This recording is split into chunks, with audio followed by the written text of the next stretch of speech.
Alright, let's take a look here. Is this working? We are live? Maybe. Alright. Let's see these army rules, not my background. Okay, perfect. Alright, looks like we're good to go. Hi everybody, welcome to Command Phase. Today I'm excited. We're going to look at the Space Marine Datasheets. There's a lot here. So we're going to try to go through these relatively quick, but yeah, let's take a look and see what's on offer on the Space Marine Datasheets. So I'm going to do this in a little bit of an unorthodox way.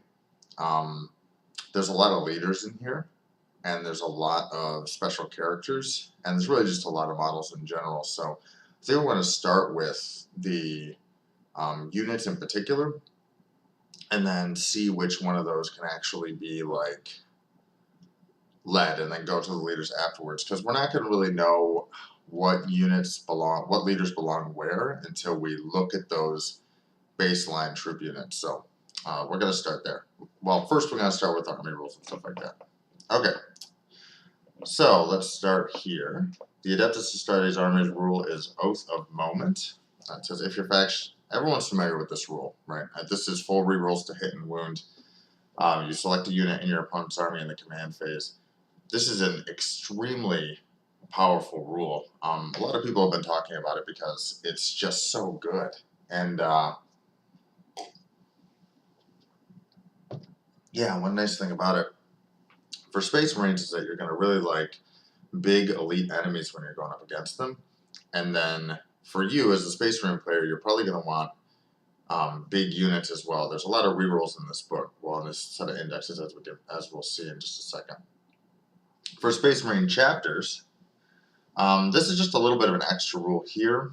Let's see. Yeah, if you have somebody like a character that has the Ultramarines keyword, then you have to only use that. So you're limited just to one chapter, which makes sense. You can't mix and match special characters here. For the detachment that were provided on day one, we have the Gladius Task Force Detachment rule. So combat doctrines on this. This is Devastator Doctrine. You can shoot after you advance. Tactical Doctrine, you can declare a charge in a turn in which you fell back. And Assault Doctrine, you can declare a charge in a turn in which you advanced. So these are once per battle effects that you're going to choose in the command phase as well. These are really, really good for a slow combat style army like Space Marines. They're really, really good.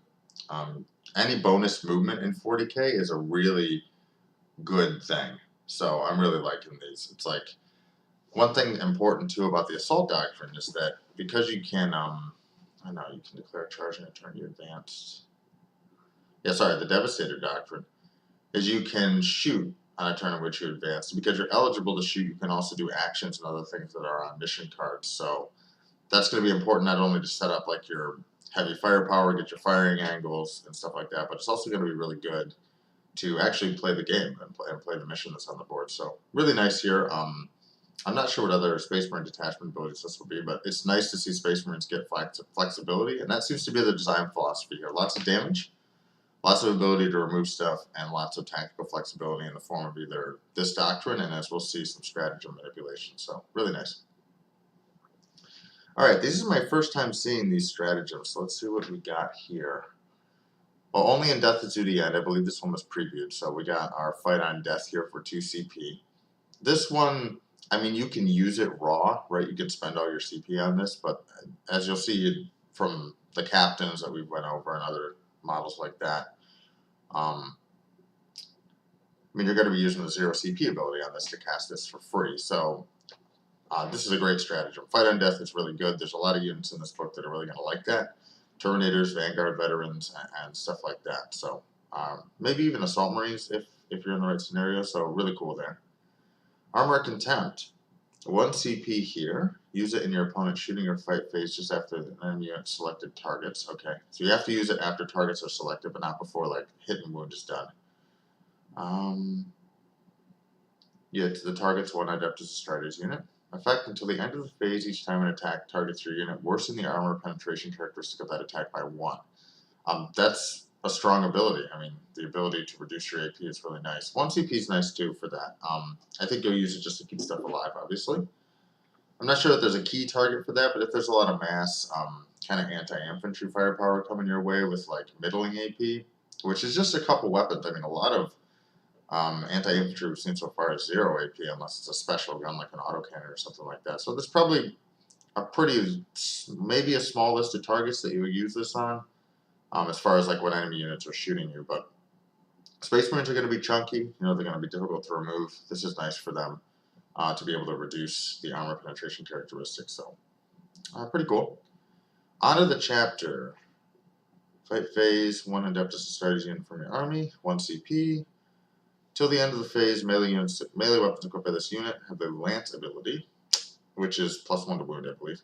If units under the effect of the Assault Doctrine, then improve the AP of those weapons as well.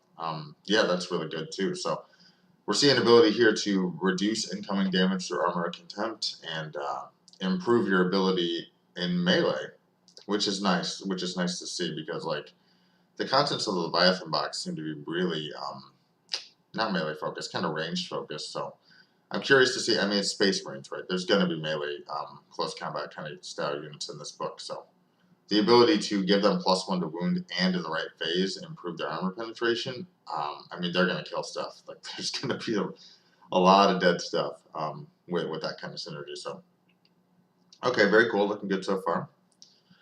Next up, Adaptive Strategy 1 CP. Use it in your command phase. And target on 1 unit. Select the Devastator, Tactical, or Assault. So this is your Doctrine Flexibility strategy. You can use this even if you've already selected that Doctrine for the battle. So that's really nice. I mean, you can take your, like you have your Assault Doctrine, like, right, and you can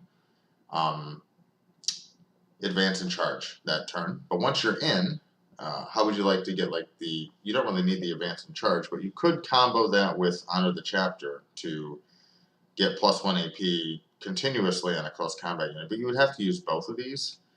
Probably the best use of adaptive strategy is like the Devastator Doctrine, so you can still advance and shoot and also do actions after advancing. Space Marines are a little bit slow, and the mission cards seem to have encouraged a lot of ability to spread out on the board. So that's a really nice ability there. That kind of flexibility is going to be really useful for playing the board. The other things are nice, you know, fallback and I think it's fallback and shoot. Are always nice. Is it fallback and charge? Oh, it's eligible to shoot and charge. Yeah, so this is going to be used all the time. I mean, adaptive strategy is going to be used all the time. That's great. Okay, really cool. And then Storm of Fire, 1 CP. Using your shooting phase. Ranged weapons have the Ignore Cover ability. If you're under Devastator Doctrine, improve the AP by 1. Okay, so I mean, that's obviously really great. It's used in your shooting phase, so you can't use this on like my first thought was Flamers for Overwatch, right? But you can't use this on Flamers for Overwatch. But still, improving AP and ignoring cover. There's a lot of troops in this edition, like not Space Marines obviously, but a lot of like Necron Warriors, Eldari Guardians, even some of the Tyranid stuff has a 4-up save. It's only going to go up to a 3-up in cover. Cover is going to be really ubiquitous. It's going to be everywhere. So you already have AP -1 on a lot of bulk guns in this book. The ability to push that to AP -2 and ignore cover means that, like, with Storm of Fire, you're going to be really, really good at mass removing light infantry from the table. So that's excellent. That's an excellent ability. It ignores cover in addition where there's a ton of cover. And if you're in Devastator Doctrine, and you have some flexibility with adaptive strategy there too. And we know so far from what we've seen that Space Marines are pretty CP rich in the ability to use stratagems for free and the like. So very nice. Lots of killing power in these stratagems. Killing power and flexibility, and a little bit of survivability. So what we'd expect to see from Space Marines. So, squad tactics. Last one here. Use it in your opponent's movement phase just after they finish a normal advance or fall back move. You can use it on an infantry or mounted unit within 9 inches of the enemy unit, and they get to make a normal move of up to D6 or 6 inches if you're in the tactical doctrine. So, again, encouraging doctrine play with these kind of use the right stratagem at the right time. It's really nice for Space Marines to have that kind of tactical identity with a little bit of flexibility built in, so that you have some flexibility, right? But really nice to have that kind of tactical style gameplay. You get extra benefits for kind of predicting the future and using these abilities at the right time. So really cool. You can't use this if you're within engagement range. That seems to make sense. Nice set of stratagems there. Very powerful stratagems. A little bit of survivability, bonuses in close combat, fight on death, and then these things are adaptive kind of movement. But I mean, Storm of Fire is going to be excellent. So when we're evaluating units, I'll try to keep these stratagems in mind. What's going to be your best target for these stratagems? And yeah, we'll go forward. All right, enhancements. Artificer armor. Adapted as a strategies model only. Spare has a save characteristic of 2+ and feel no pain 5 or better. This is good. It's very good on lone operatives. Leaders, or if a leader has like a hazardous or something like that, because feel no pain will let them shrug that. I don't know. I'm like kind of impressed by that. But a lot of these characters are going to be leaders embedded in units, and so like you're going to spend, unless that squad just gets like dumpstered on, right? Then you're going to spend you're not going to spend a ton of time with this active and in play as like a play feature. I still see people taking it, right? If there's key characters in this book that you really don't want to die, or like lone operative ones that are really good, then I could see that seeing play. We'll see. All right, next, the Honor Vehement. Add 1 to the attacks and strengths of the bearer's melee weapons. Okay. Under Assault Doctrine, add 2 to attacks and strength. So that's really good for some very specific reasons. And we'll kind of look at some characters for context here, but adding 1 to the attacks is nice. I mean, more attacks is good, but the big bonus here is strength, to see if you can hit some strength breakpoints. So if I can take strength 5 to strength 6, so I'm wounding toughness 3 on 2s, or strength 4 to strength 5, so now I'm wounding like toughness 4, which is really common, on 3s, then that would be excellent. A lot of the like Thunderhammer, Power Fist, Chain Fist is usually strength 8. Pushing that up to strength 9 is really nice. In Assault Doctrine, pushing it up to strength 10 means that now you can like slap light vehicles around. And that might mean that if you take the Honor Vehement, you're going to take a Power Fist because it's a little bit more versatile than a Chain Fist, and you can still up its strength so that you can wound vehicles on 4s, potentially 3s. I'm liking that. That's good. It's a really good one. Hitting strength breakpoints is really really important in 40k if you want to be efficient at removing things. You know, you can look at it kind of like each point of strength is not actually an increase in power. Each point of strength, as soon as you hit the breakpoint of being above somebody else's toughness, now it's like a 16% increase in power. It's hitting those breakpoints is really how the strength game is played in 40k. Like often you'll find functionally, there's not a huge difference between strength 6 and strength 7. There's not a huge difference between strength 7 and strength 8. Once you get around strength 9 to 11, now you're in vehicle territory. So the difference in those ones are like 9 to 10 is the difference between wounding a vehicle on 4s or 3s. 8 to 9 is the difference between wounding a vehicle on 5s or on 4s. But all the strength before then really is, well, it's 5s against vehicles, it's 3s against infantry. So there's these kind of like just breakpoints around key elements of that, like to wound chart, and this will be nice because it will let you hit those. All right. Aspect of the Codex, Captain Model only. At the start of your command phase, if the bearer is on the battlefield, instead of selecting a combat doctrine, you can select the tactical doctrine. Okay. If the bearer is on the battlefield, if you do, that doctrine is active for the bearer's unit only. Okay, that's what I was looking for. I'm like, you can't just choose that, can you? For the whole army. No, just the bearer's unit. Even if you've already selected that doctrine to be active for your army this battle. Okay. Captain model only. Captains are kind of interesting because there's really not, I mean, there's things, right, that you want to be like, there's a lot of squads the captain can go in, but given the nature of the captain when we go over his data sheet, there's probably not a lot that you want to put him in that you're not going to be like repeatedly and relentlessly targeting with stratagems. So that makes him best for Death Star units or things that are going to be killing stuff a lot. And we'll have to see if those kind of killing squads are going to want to be in the tactical doctrine. Regardless, fallback and charge. Fallback, shoot, and charge is really, really good on a versatile unit like Terminators because they have good shooting. They're slow movement. The ability to try to get a charge in there is really excellent. So I'm liking that. Aspect of the Codex is really nice. And you can do it just the whole game long, right? So this unit can get fallback and shoot and charge the entire game, that if they want to. That's excellent. And they can be really good with Storm of Fire here, right? Because if you're in the that's Devastator Doctrine, they get some extra flexibility then on squad tactics. So that's okay. Yeah, really strong enhancement.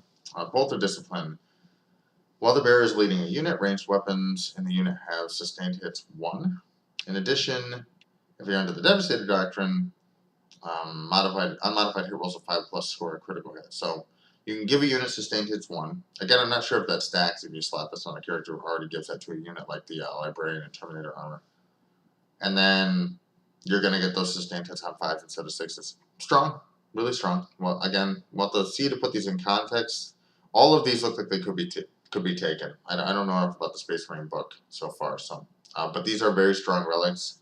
You're going to want them all the time, so that's really nice to see. Okay, cool art. All right, so a bit of a disclaimer before we get into data sheets. I don't know points values, obviously. Nobody does right now. And Space Marines are an army that really are dependent on knowing those points values to know how good they are. They're not like Tyranids, which we went over yesterday. Tyranids, it's like you can kind of figure a gaunt's around 7 points, 6 or 7 points, and it's a horde model, right? So I kind of know that it's going to be cheap. Space Marines, importantly, are always Marines in melee, right? They're always going to be hitting on 3s or 2s. They're going to have good strength. They're going to have a good number of attacks. And they're always going to have good weapons. And the kind of like thing about units that are jack of all trades, like master of none, take on all comers kind of units, is that like they're very points dependent for how good they are. So I'm not going to be able to make a lot of judgment about how good these units are. I can say what they're good at, what they're used for. But as far as like how good they are, this faction especially, because it's a kind of elite faction that's good at everything. Obviously, if you have like one of those kind of units and they're outrageously undercosted, then they're just extremely good at everything for their points cost. But if they're way overcosted, then their efficiency becomes like 50-60%, and then there's not really a reason to take those. So points cost is going to dictate what we see play a lot. There might be a couple things in here that are like going to see play all the time, no matter their points cost. I'll try to point those out. I believe a captain is one of those units. And I also want to go over some leader stuff. So we're going to see a lot of captains here, right? Here's the Primaris one. Here's the Gravis Armor one. Here's the Phobos Armor one. Here's the Terminator Armor one. They're all going to have the same ability. They're all going to have this Rights of Battle ability, which lets you target this unit, the unit they're leading with a stratagem for 0 CP, even if you've already used it. This is going to encourage a certain play pattern, right? There's a lot of good stratagems here, but most of the really good ones are good for killing stuff. Storm of Fire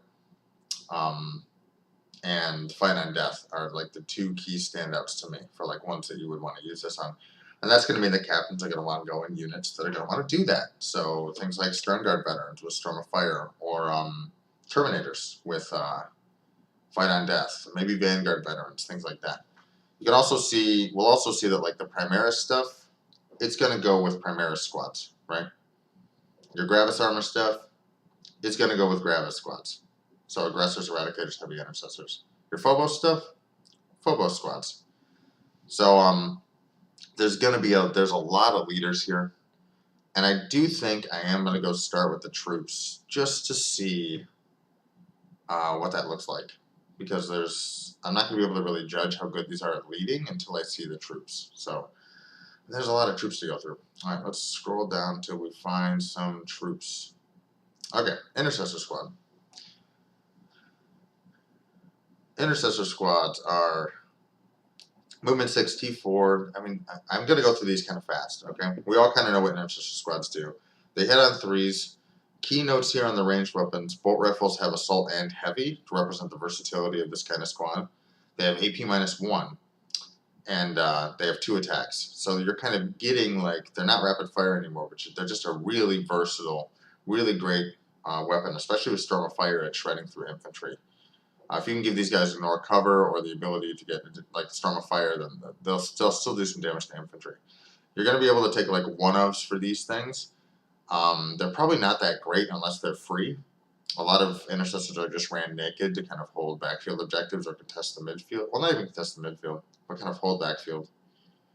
For melee weapons, the sergeant's going to be able to get all this stuff. So you have weapon skill 3 and 4, good strength, but probably not going to see a lot of these weapons on these. I mean, you'll take maybe like a grenade launcher or a plasma pistol. Well, plasma pistol's too short range. You'll probably see these guys naked with bolt rifles a lot, and maybe a melee weapon if they get tied up. For their ability, if you control an objective marker at the end of the command phase and this unit's within range of that objective marker, that objective marker remains under your control even if you have no models within range of it until your opponent controls it. Okay, so sticky objectives for intercessors. This is good for them as kind of a mobile unit. It's good because Space Marines are slow and they're high value bodies, so you don't really want them sitting on objectives the whole game without really interacting with the table. So sticky objectives for these is going to be really nice. Alright, 49 intercessors and a sergeant. Moving on. And Furnace, we kind of talked about. These units are, these squads are insane. They don't have battle line. They are a strength 5 flamer unit with all flamers that can be purchased in a 10-man squad that also forces battle shock on the shooting phase. So they're an Overwatch nightmare. And they're not even horrible in close combat either. You can do Storm of Fire on these to up the AP by 1, but notably that's only in your shooting phase. And those Pyroblasters already have Ignore cover anyway, so you're probably not doing it for that. They have the grenades keyword. This unit is excellent. GW is printing money with this unit because I think there's going to be like 1 to 2 in every list just for the board control in the center of the board. So really cool there. Assault Intercessor Squad. Alright. Hand flamers, plasma pistols, heavy bolt pistols. Looks like bolt weapons are probably R-1. We'll have to see if this is true for Firstborn because Primaris might be a little better at wielding the weapons. They all have chain swords, and my guess is the sergeant can take one of these weapons. Probably slap a power fist on him. Power weapons are good, but it's only +1 attack for -1 damage and strength 5. So you probably see the power fist or the thunderhammer. Each time you get in this, all right, shock assault. Okay, so these guys are kind of like Gene Stealers. Your melee attacks reroll wound rolls of 1. If you're within range of an objective mark, you reroll the entire wound roll instead. That's making the Thunderhammer look better than the Power Fist, first of all. Second of all, these guys are your Storm the enemy's objective squad. They're movement 6. We'll have to see if there's advance in charge or +1 to advance in charge or things like that, because there's also Assault Doctrine for advance in charge. So these guys do have somewhat of a delivery mechanism. You might see these guys in Rhinos, depending on how cheap Rhinos are, because A, it's such a good vehicle now, and B, you get a delivery mechanism for these guys. So I like these guys a lot. I mean, I think that Assault Intercessors, especially in some chapters, see play quite a bit. I think that OC2 and the ability to take objectives from your opponent turns this unit from like middling into like an actually good missile unit if they're aimed at the right target. So cool, very cool. There's a librarian here for some reason. I'm trying to move on. Alright, we're not going to go over Gravis. I'm going to get back up to the captain here, so forgive the scrolling. Captain's going to go with Primaris stuff. It's also Hellblaster and Sternguard Veteran. So let me find those data sheets real quick. Hellblaster, Sternguard Veteran, Bladeguard Veteran. Okay, we'll review those then.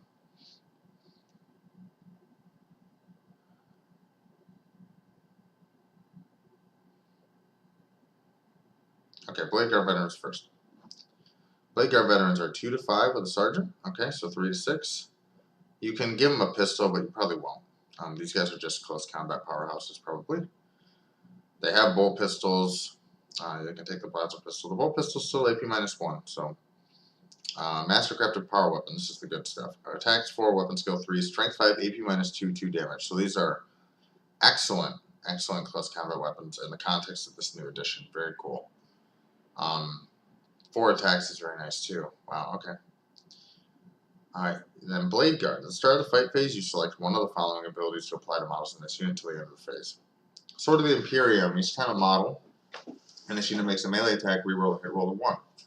And Shield of the Imperium, each time you make an invulnerable save for models in this unit, reroll a saving throw of 1. Okay, so you can choose to either reroll hits when you're hitting on 3s. That ups that to about 79%. 7 over 9, whatever that is. 77%. So decent turnover there. Reroll hit rolls of 1. Reroll hit rolls of 1 is always nice. You can also reroll saving throws of 1 for invulnerable saves. So that's really good at keeping these guys alive. Really strong close combat unit. Good candidate for fight on death. I mean, you do have to select it before they actually die. So maybe you can do Swords of the Imperium and then just plan on fighting on death with these guys. I don't think you do it. Yeah, I think you do it at the start of the fight phase. Alright, and then it's not Vanguard vets, here's Sternguard vets. These guys have excellent bolt rifles. And then close combat weapons, boulder drill. If one or more enemy units was destroyed, they get to shoot again. So you use these to trim a unit and then also shoot again. These guys are very good with Storm of Fire, but again, that's not a big 2CP stratagem. So I think that's all the units with the captain. So now what we'll do is we will evaluate the Primaris captain. And I think I might change the order on these because I realize I'm probably giving you guys whiplash. Alright. So the Primaris captain has rights of battle. You can target a unit for 0 CP, use it again. Very good. And at the start of the fight phase, this model can use this ability. If it does, add 3 to the attack's characteristic of melee weapons equipped by this model, and those weapons have devastating wounds. Okay. Very good. So it kind of suggests that this guy wants to be in melee. Alright, he's got right to battle. He's got a wounds characteristic of 6. He's got a 4-up and vuln save. He's got good close combat weapons, but not super great ranged weapons. And his abilities are synergistic with melee. So out of all the stuff you can put this guy in, seems like Assault Intercessors, Blade Guards make a lot of sense. All this stuff doesn't make a lot of sense to me. So, but still, very good captain. Again, these guys aren't epic heroes or anything, so you can take as many captains as you want. And that'll be really cool. Because you're up to 3 of each data sheet. So you could theoretically, although you probably won't, have 3 captains in a unit of Blade Guard vets or something like that. So, cool there. Alright, Captain and Gravis Armor. What kind of standout do we have here? I'm going to have to go faster because there's like 90 data sheets in this index. Well, you got Bolt Storm Gauntlet, Mastercrafted Heavy Bolt Rifle. Those are decent range profiles. This one's within 12, so not so great, but this is a nice profile. Having the ability to just situationally do 2 damage is nice. Because you're not as useful with that, I think, in this edition, because you're kind of attached to the squad, and so you have to shoot when the squad shoots. It used to be that, like, you shoot with your squads, and then if there's, like, one guy left in the squad, then you, like, plink it off with one of your characters. But since your character's going to be shooting when your, all your other models are shooting, then maybe that's not so good.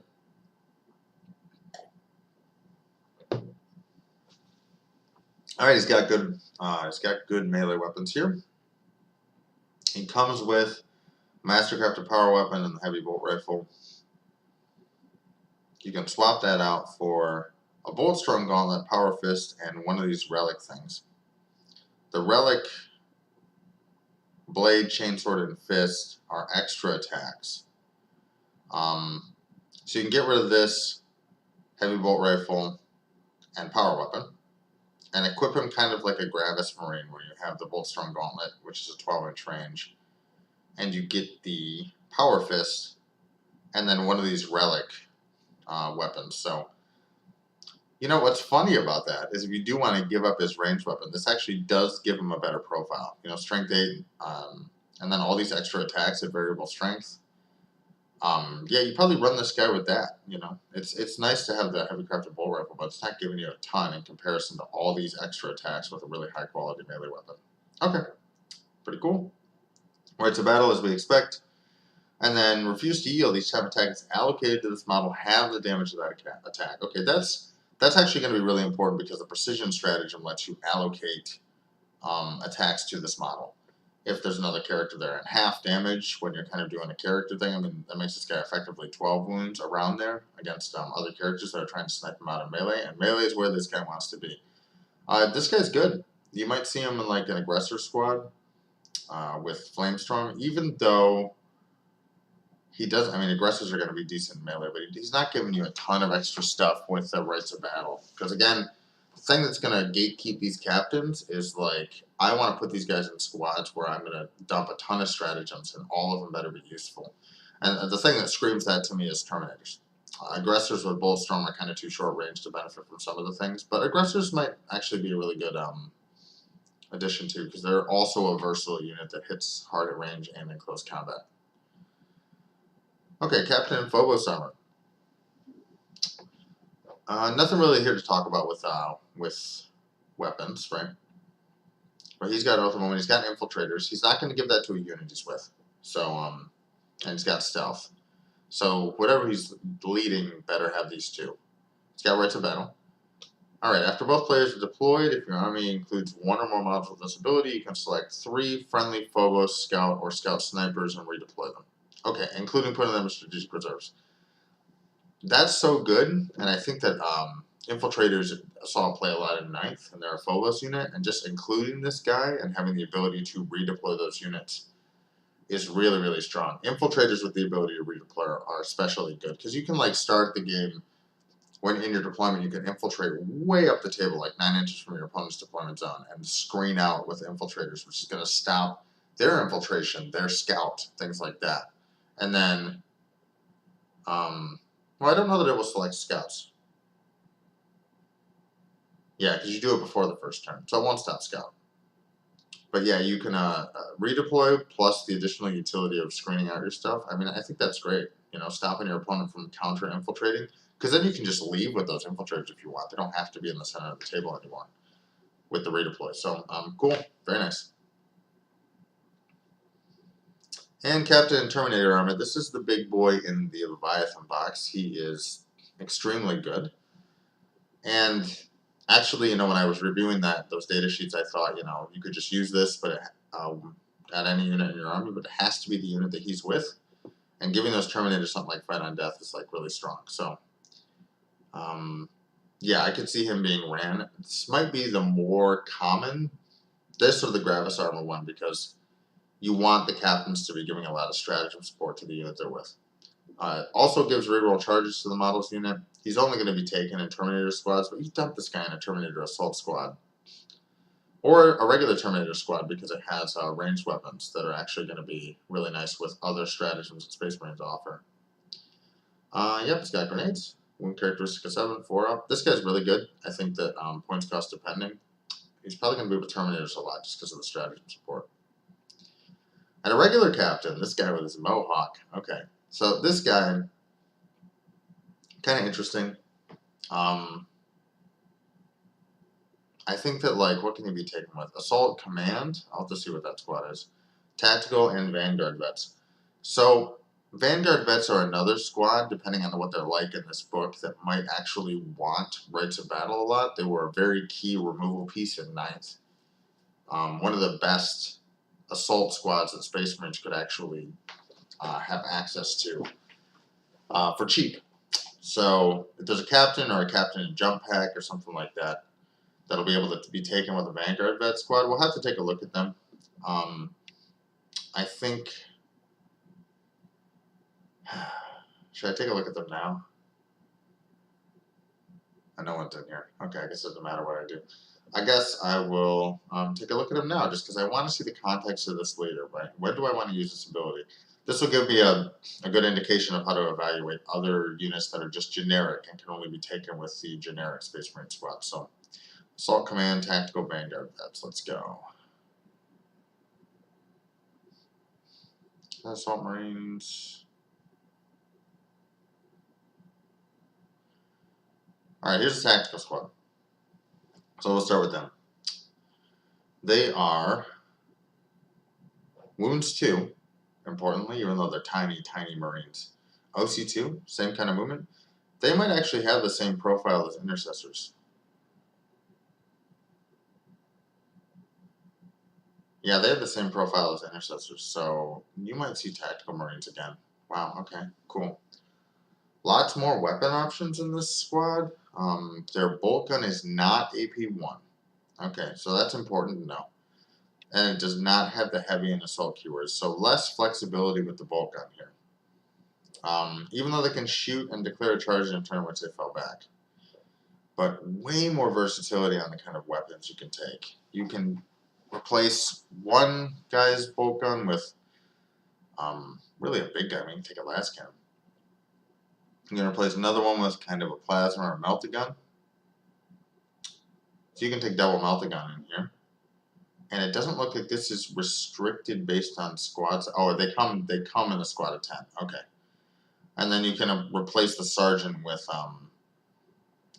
kind of like a combi weapon or like a decent close combat weapon. These guys are interesting because fallback and charge is nice. It's nice to just have that the whole game long. Fallback and shoot and charge. That kind of tactical flexibility is nice. Sticky objectives might be better. It'll be context dependent. And these guys are not as good at anti-infantry duty as the intercessors are, but they are able to take more melta guns or dedicated special weaponry. Strength 9 though. I don't think you're turning to these guys for anti-vehicles, so the flexibility is nice, but you probably won't see them in favor of intercessors. Specialization is going to be cool in Space Marine. There's a lot of vehicles here, from what I remember seeing, that are just extremely, extremely good at killing vehicles and other monsters. And so, even though these guys can take some like anti-vehicle options, you're probably not going to see it. One, I think, can take a grab gun. Can two? No, just one can take a grab gun. So, you know, it's nice to have specialist squads in 40k. 40k tends to kind of be that kind of game. So unless these guys are really cheap, you're not going to get a ton for their versatility, unless all those weapons are free, in which case you might see these guys. So very points dependent, this unit. Let's find Assault Marines. This is a strange format to me. Oh, here's Vanguard Vets. With jump packs, I just expect to see the jump pack variant for the leader. Okay, Wounds 2, OC 1. Makes sense, they're a missile unit. This is not going to matter, I don't think. Oh, any number of models can replace their bolt pistol with one of the following. Yeah, you know, if your options are taking a grab pistol or a ham flamer or taking a storm shield, you're probably going to take the storm shield for the 4-up invulnerable save. What's their ability? Scout 6, that's good. Vanguard unit, after all. Each time they end a charge move until the end of the turn, melee weapons equipped have the lethal hits ability. That's very nice. So, lethal hits is going to be 6 to hit on a wound. And it looks like they don't have all their weapon options anymore. That's good for the kit because, like, having one guy with a Thunderhammer, one guy with Lightning Claws, that's really annoying when you actually try to play with a unit with mixed weapon profiles like that. So this is just generic 4 attacks, weapon skill 3, strength 5, AP 1, 1 damage. Lethal hits is going to be nice here with 4 attacks. Strength 5 is a good anti-infantry profile. No access to reroll hits or wounds, though, is going to mean that these guys are not as good as they were in 9th. They're still good. Let's look at the ones with jump packs. Yeah, same thing. So they just have jump packs to still have lethal hits. You probably take these guys with heirloom weapon, storm shield, and then they're actually quite difficult to shift. But points dependent on this one, not the missile they were in last edition. So I'm glad I reviewed this. And then Stern Guards has already been over. Where are the regular Assault Marines? Did I miss them? Here's Assault Squad. Why is it way back here? You think they put all the troops in one place. Okay, Assault Squad. Bolt pistol, flamer, melta gun, plasma pistol. Yep. Decent melee options, but these are probably just all for the sergeant. You're going to have a Stardust Chainsword on most of these. 4 attacks at strength 4 AP minus 1 are good. Each time this unit is selected to fight, select one of the following abilities to apply to all chainswords equipped by this model's unit. A sustained hits 1, lethal hits, or lance. Why would you take sustained hits 1? Lethal hits is just better than sustained hits 1. Lance is likely, against infantry, always better than sustained hits 1 or lethal hits. So it'll depend if you take lethal hits or lance. You probably never take sustained hits 1 with these guys. This is Astartes Shield 4-up invulnerable save. Who is that for? Alright, there's bolt pistol chainsword. We expect that. The sergeant can replace their bolt pistol with a Astartes chainsword and be equipped with an Astartes shield. Okay, so you can get a 4-up invul on the last guy in the unit. That's kind of nice. decent. Flexibility is good. Lance is really good. I think that the attack profile is a little bit middling. But mass numbers of strength 4 AP -1 attacks will kill infantry, especially with +1 to wounds you're winning on 3s or 2s. These guys could see a lot of play. Okay, so let's go back to evaluating the regular captain. And then we will go through the rest of this. Will, by the way, I know like I'm zooming around a lot, but this will actually make the context of like, in my mind, of discussing the other leaders much easier to do. So rights of battle. Did we see anything in there that really wants to be targeted by multiple stratagems for 0 CP? I mean, even Vanguard vets, maybe not. That was my initial read, just like Vanguard vets might really like that. Again, this is a melee boy. You can add 3 to your attacks and give this model devastating wounds. So this guy wants to be in a melee squad. So again, Vanguard vets and Assault Marines are where this guy's going to be. Very cool. Seems like a good data sheet. You're not going to take him with tactical squads, or you might take him with a command squad. I didn't take a look at that squad. We'll see. All right, Captain with Jump Pack. So this is going to be, you still have the rights of battle here.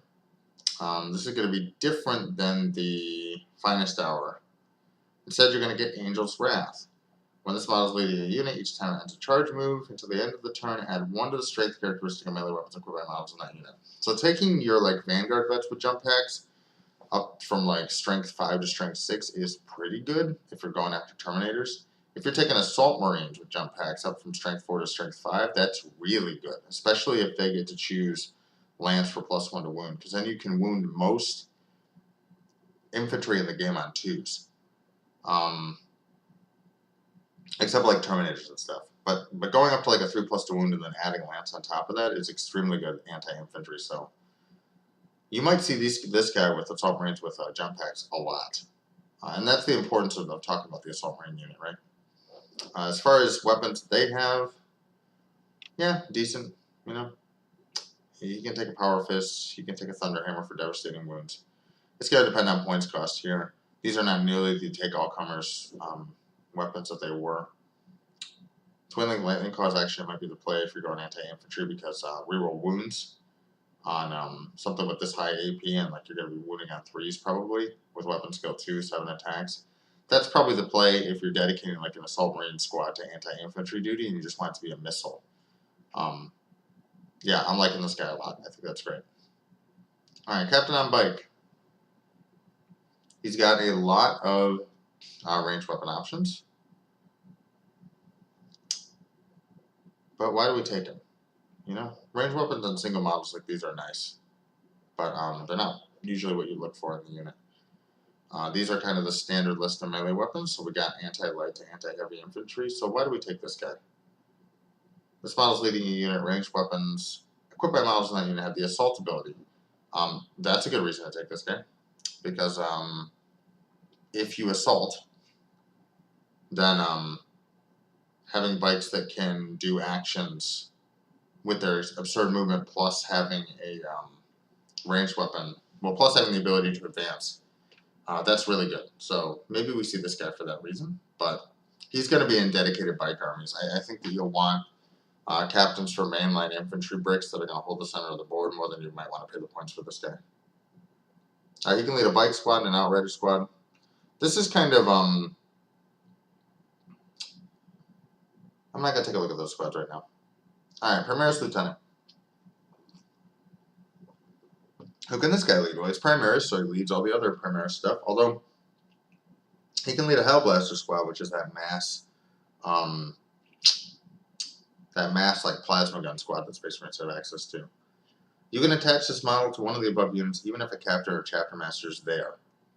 And the leaders attached become separate units for their original starting price. Okay, cool. So the lieutenant can make a complex unit. He can go in with other captains. The lieutenant gives shoot and charge and a turn once you fell back, so another tactical ability. And he also gives lethal hits. So lethal hits is good on anything with mass volume of attacks. So he's going to be good in... do all lieutenants have the same ability? Okay, they all have tactical precision. Okay. So, yeah, lethal hits is going to be really good in Hellblaster Squad, maybe. depending on what the plasma profile looks like. Auto wounding against might actually let the Hellblasters punch up against vehicles. Reroll hit rolls of 1. Blade guards are like strength 5, so lethal hits on them are decent as well. You could also rack this on the Assault Intercessor squad, but if there's a regular Primaris Marine, you might see them on this stuff. Let's see. Stern Guard veterans. Lethal hits on Stern Guard veterans would be very good too because they're high AP, low strength. So I guess I would see this guy probably in Hellblasters, Stern Guard veterans, maybe not this other stuff. Never the Inferno squad because you're auto hitting with those weapons. So yeah, cool. Seems like a good unit. Lieutenants are going to follow this kind of trend. I mean, I think their melee capability is just kind of middling. You know, give him a Mastercrafted power weapon, he hits on 2s with this kind of profile. He hits on 2s with the Power Fist too, so like you always take the Power Fist, right? He's got a Storm Shield for a 4-up save. Yeah, you might see a lot of lieutenants in this. Lethal hits, auto wounds with 6s to hit is really nice. Lieutenant in Reaver armor. While this model is leading a unit, weapons equipped by the models in that unit have lethal hits. Okay. And then while it's leading a unit, increase the range of the Terror Troops ability by 3 inches. We'll have to see what the Terror Troops ability does. He's only going in the Reaver squads. And the Phobos captain, can he go in Reaver squads? Yes. So the Phobos captain can go there, but Reaver squads, we'll have to see. Reavers are notoriously bad. But it's a new world, so Reavers could be really cool. Especially in the addition with Battle Shock, Reavers might actually be really good. Not much here to write home about in terms of close combat capability or even range capability. You're really going to take them just for lethal hits and this Terror Troops ability, which might be really good. So we'll reevaluate this guy in a second. Lieutenant in Phobos armor, again, lethal hits. He gets to go with and Curses, Infiltrators, or Reavers. None of those squads historically have like high volume of fire. So what else does it give? In your shooting phase, after the Smiles units have shot, you can make a normal move up to d6 inches if they're not in engagement. Okay, so that's good. Shoot and then kind of fade away is nice. It isn't usually on the profile of what like infiltrators or incursors are really good for. They don't have a ton of really high quality shots. Both of these units are kind of more like screen / hold the center. Infiltrators can kind of hold your backfield. Reavers, I don't really know what their gun profile is, but if they're anything like their 9th edition iterations, this guy's not that great. See, regular lieutenant. Alright, he's got a ton of weapon options. He's got a Storm Shield for a 4-veteran vulnerable save. He can shoot and declare a charge when he fell back. So again, tactical. Not going to go with Tactical Marines because this ability is redundant. He might go with Assault Marines, but for lethal hits, but Captain probably going there too. I don't really like this guy. I don't think he does a whole lot for the squads that he can go with. Unless this command squad's really nice. Vanguard vets being able to fall back and charge though is nice. So maybe he sees some play in Vanguard vets to give them more flexibility on the table.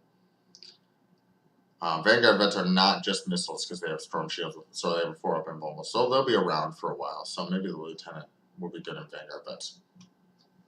Alright, Primaris Librarian. This guy, he's got Smite. This is the basic profile we're used to seeing for Smite, right? Good, medium infantry damage, high AP, D3 damage. He can do devastating wounds, but also hazardous, so this guy can hurt himself. I'm curious, actually, if the hazardous is considered. It's mortal wounds. It's not a psychic attack, but I don't know if this is considered a psychic attack. I don't think he benefits from his own feel no pain against his own hazardous procs here. I'm not sure. Weapon is decent. Again, librarians aren't really super great at combat, and you're really just taking these guys for his abilities. So 4+ feel no pain against psychic attack. That seems like the librarian ability, because that's also what the librarian in Terminator armor has, which is okay. It's going to be matchup dependent. Some armies have a lot of psychic attacks, so that'll be situationally useful. While this model is leading a unit, models in that unit have a 4-up invulnerable save. Okay. So you can take this guy in one of these units, and a 4+ invulnerable save is going to be really great for some of these. Stern Guards, it's okay. The thing that's screaming to me is Hellblasters are high value, and Furnace are really high value.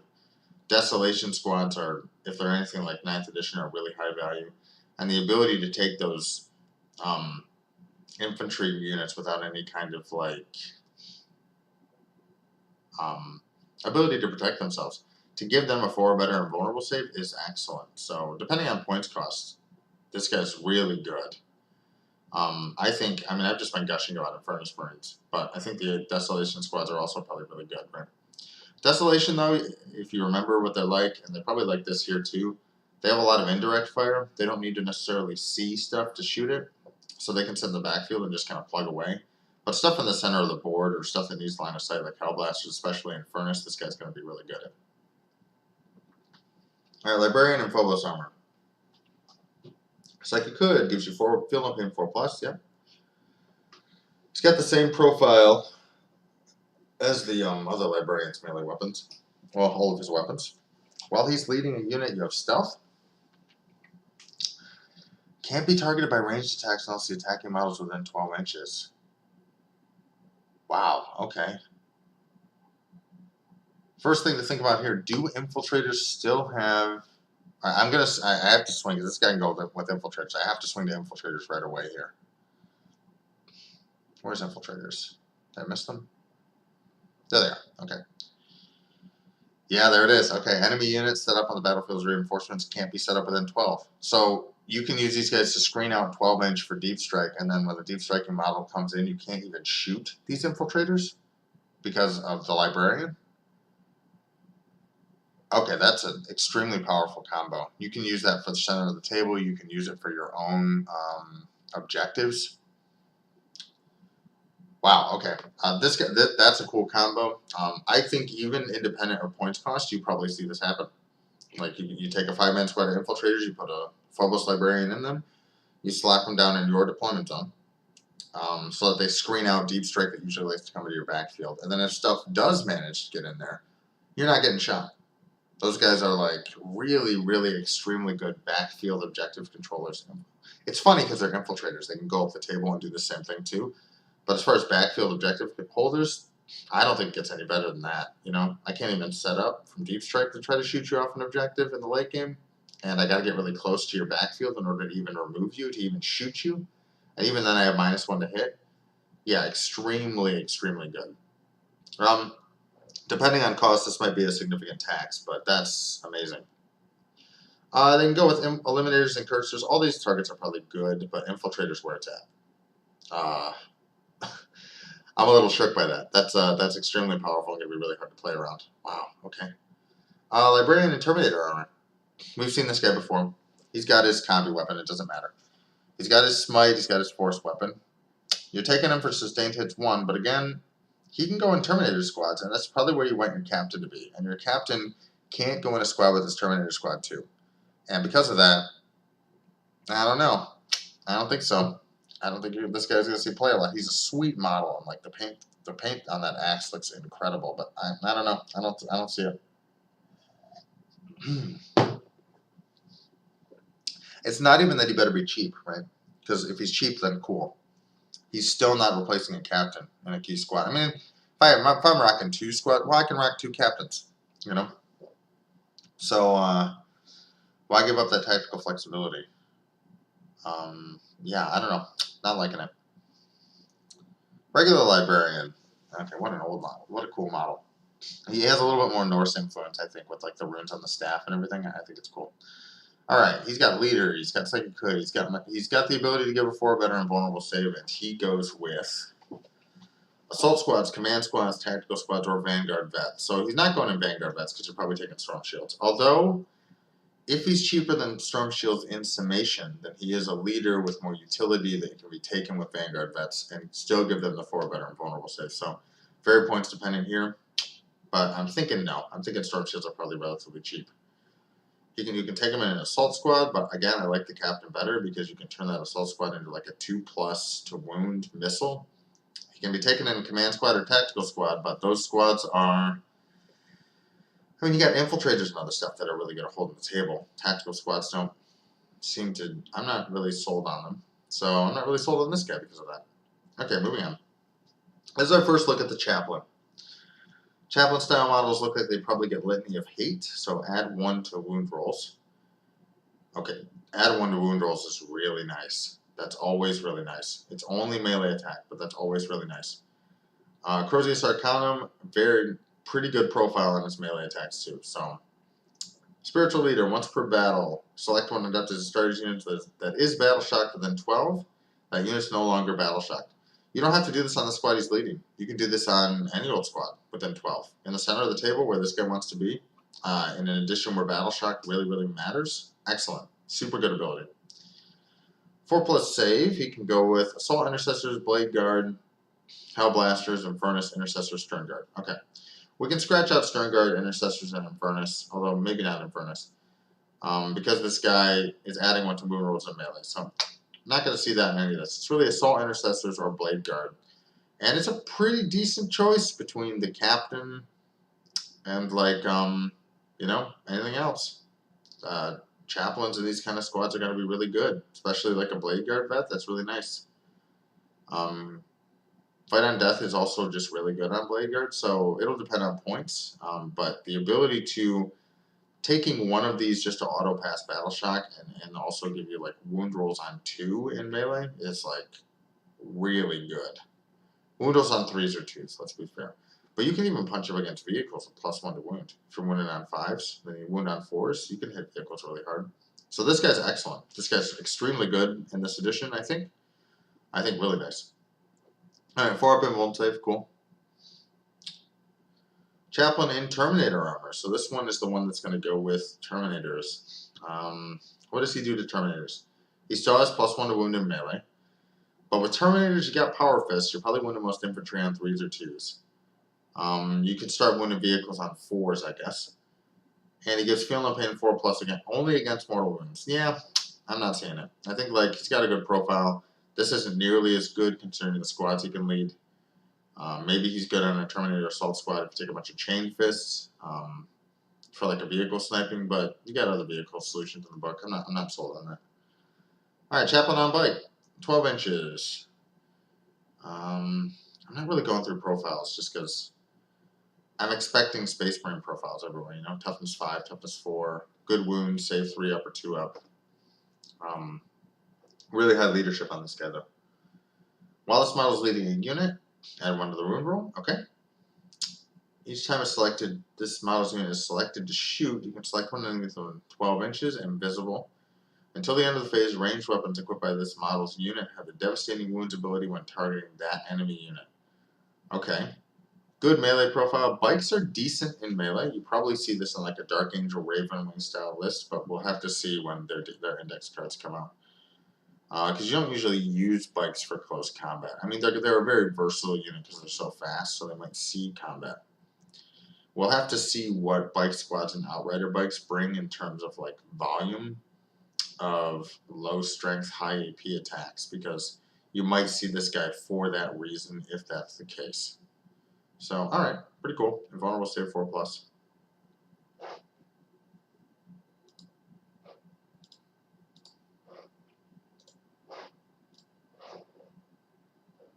Okay. Did that show? Just hold on. Kind of curious here. I might have to cut that into live stream, so maybe I can't. Okay. Let's see. Chaplain here. This is a regular Chaplain. He can go with Assault, Command, Tactical, Vanguard vets. Okay.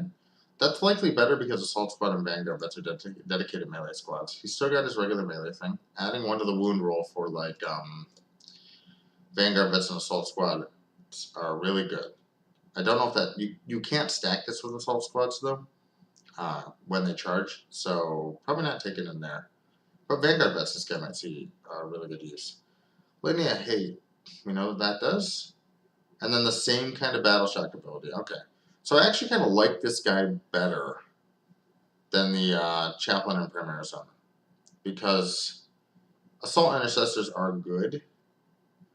But, and Blade Guard Veterans are good. Oh, I like them about as much. I think that these kind of Chaplains are the Chaplains you're going to see. Just because Battle Shock is so important in this edition when you're trying to hold the center of the table. And adding 1 to wound rolls are really, especially on Vanguard vets, because you're probably wounding most things on 3s. Now you can start wounding vehicles on 4s with your high AP weapons. Yeah, really nice, really nice. Notably, they're not a combo leader, so you're only taking these in the squad. chaplains with jump pack. Well, that's interesting. The jump pack one has different than spiritual leader. So he's got litany of hate. And then each time this model's unit is selected to fight, you can select one enemy with an engagement range of this model's unit and roll a d6. On a 4 to 5, that unit suffers d3 mortal wounds. On a 6, they suffer 3. Wow, that's trash compared to the other ability. Okay. So if you run a jump packs, you probably don't take chaplain with jump pack, but Vanguard vets like jump packs really a lot because of the 12-inch move. Maybe you see even assault marines in here. Not that great. Yeah, I don't like this guy at all. I think, like, yeah, he's got his pistols and stuff like that, but I don't know. I'm not feeling it. I'm liking the chaplain because he can go with regular Vanguard vets. He can go with assault squads. I'm liking the Primaris one a little bit more because usually you take Vanguard vets with jump packs, but having Blade Guards or Assault Intercessors, especially Blade Guards because they're such a chunky unit in the middle of the table, then that's going to be really nice for getting that, like, spiritual leader going. Okay, Primaris Tech Marine. Decent shots on his gun. Anti-vehicle pistol is probably never going to come up. Usually these guys have always sat back with vehicles and supported them. Power Axe, that's a good profile. Strength 60 minus 2 damage on 3s, 4 attacks. Servo armor is just 1 attack, but it's Strength 80 minus 2, 3 damage. So, I mean, he can kill some infantry by himself. That's surprising lethality for Tech Marine. Alright, what are his abilities? Tech Marine, so all Tech Marines are probably going to have this. While this model is within 3 inches of a vehicle, this model has a lone operator. So yeah, he sits behind a vehicle and you're not going to shoot him. In the command phase, you can select one friendly adepti as to start his vehicle within 3 that model against D3 lost wounds up to. And until the start of your next command phase, each time that vehicle unit makes an attack, add 1 to the hit roll. Okay. Not going to stack with heavy. It's the first thing I think. It's not going to stack with heavy, so things are going to sit back and not really move. You probably don't care about this. But I suppose if you had an indirect thing and you did like +2 to hit, I don't know if the modifiers cancel themselves out. But mobile units, mobile vehicle units, this is going to be nice. Probably a lot of the gladiator stuff wants to move, get angles and shoot at stuff. And then Vengeance of the Omnissiah. You know, if a vehicle is destroyed within 12, he gets 7 attacks with this power axe instead of 4. That's a good profile, so that actually will matter. He's a leader, although you're not putting him here. You might put him with servitors, but servitors have traditionally been action monkeys in Space Marines. You're not putting him with intercessors or assault intercessors unless they're chilling in the backfield next to vehicles anyway. But he's already got lone operative, so you don't need to sacrifice some of the intercessor's flexibility in order to guard this unit. So I don't see him being, he's going to be by himself a lot. Here's a regular Tech Marine. He's got servitors or tactical squad for his leader, so he's probably not going to lead anything.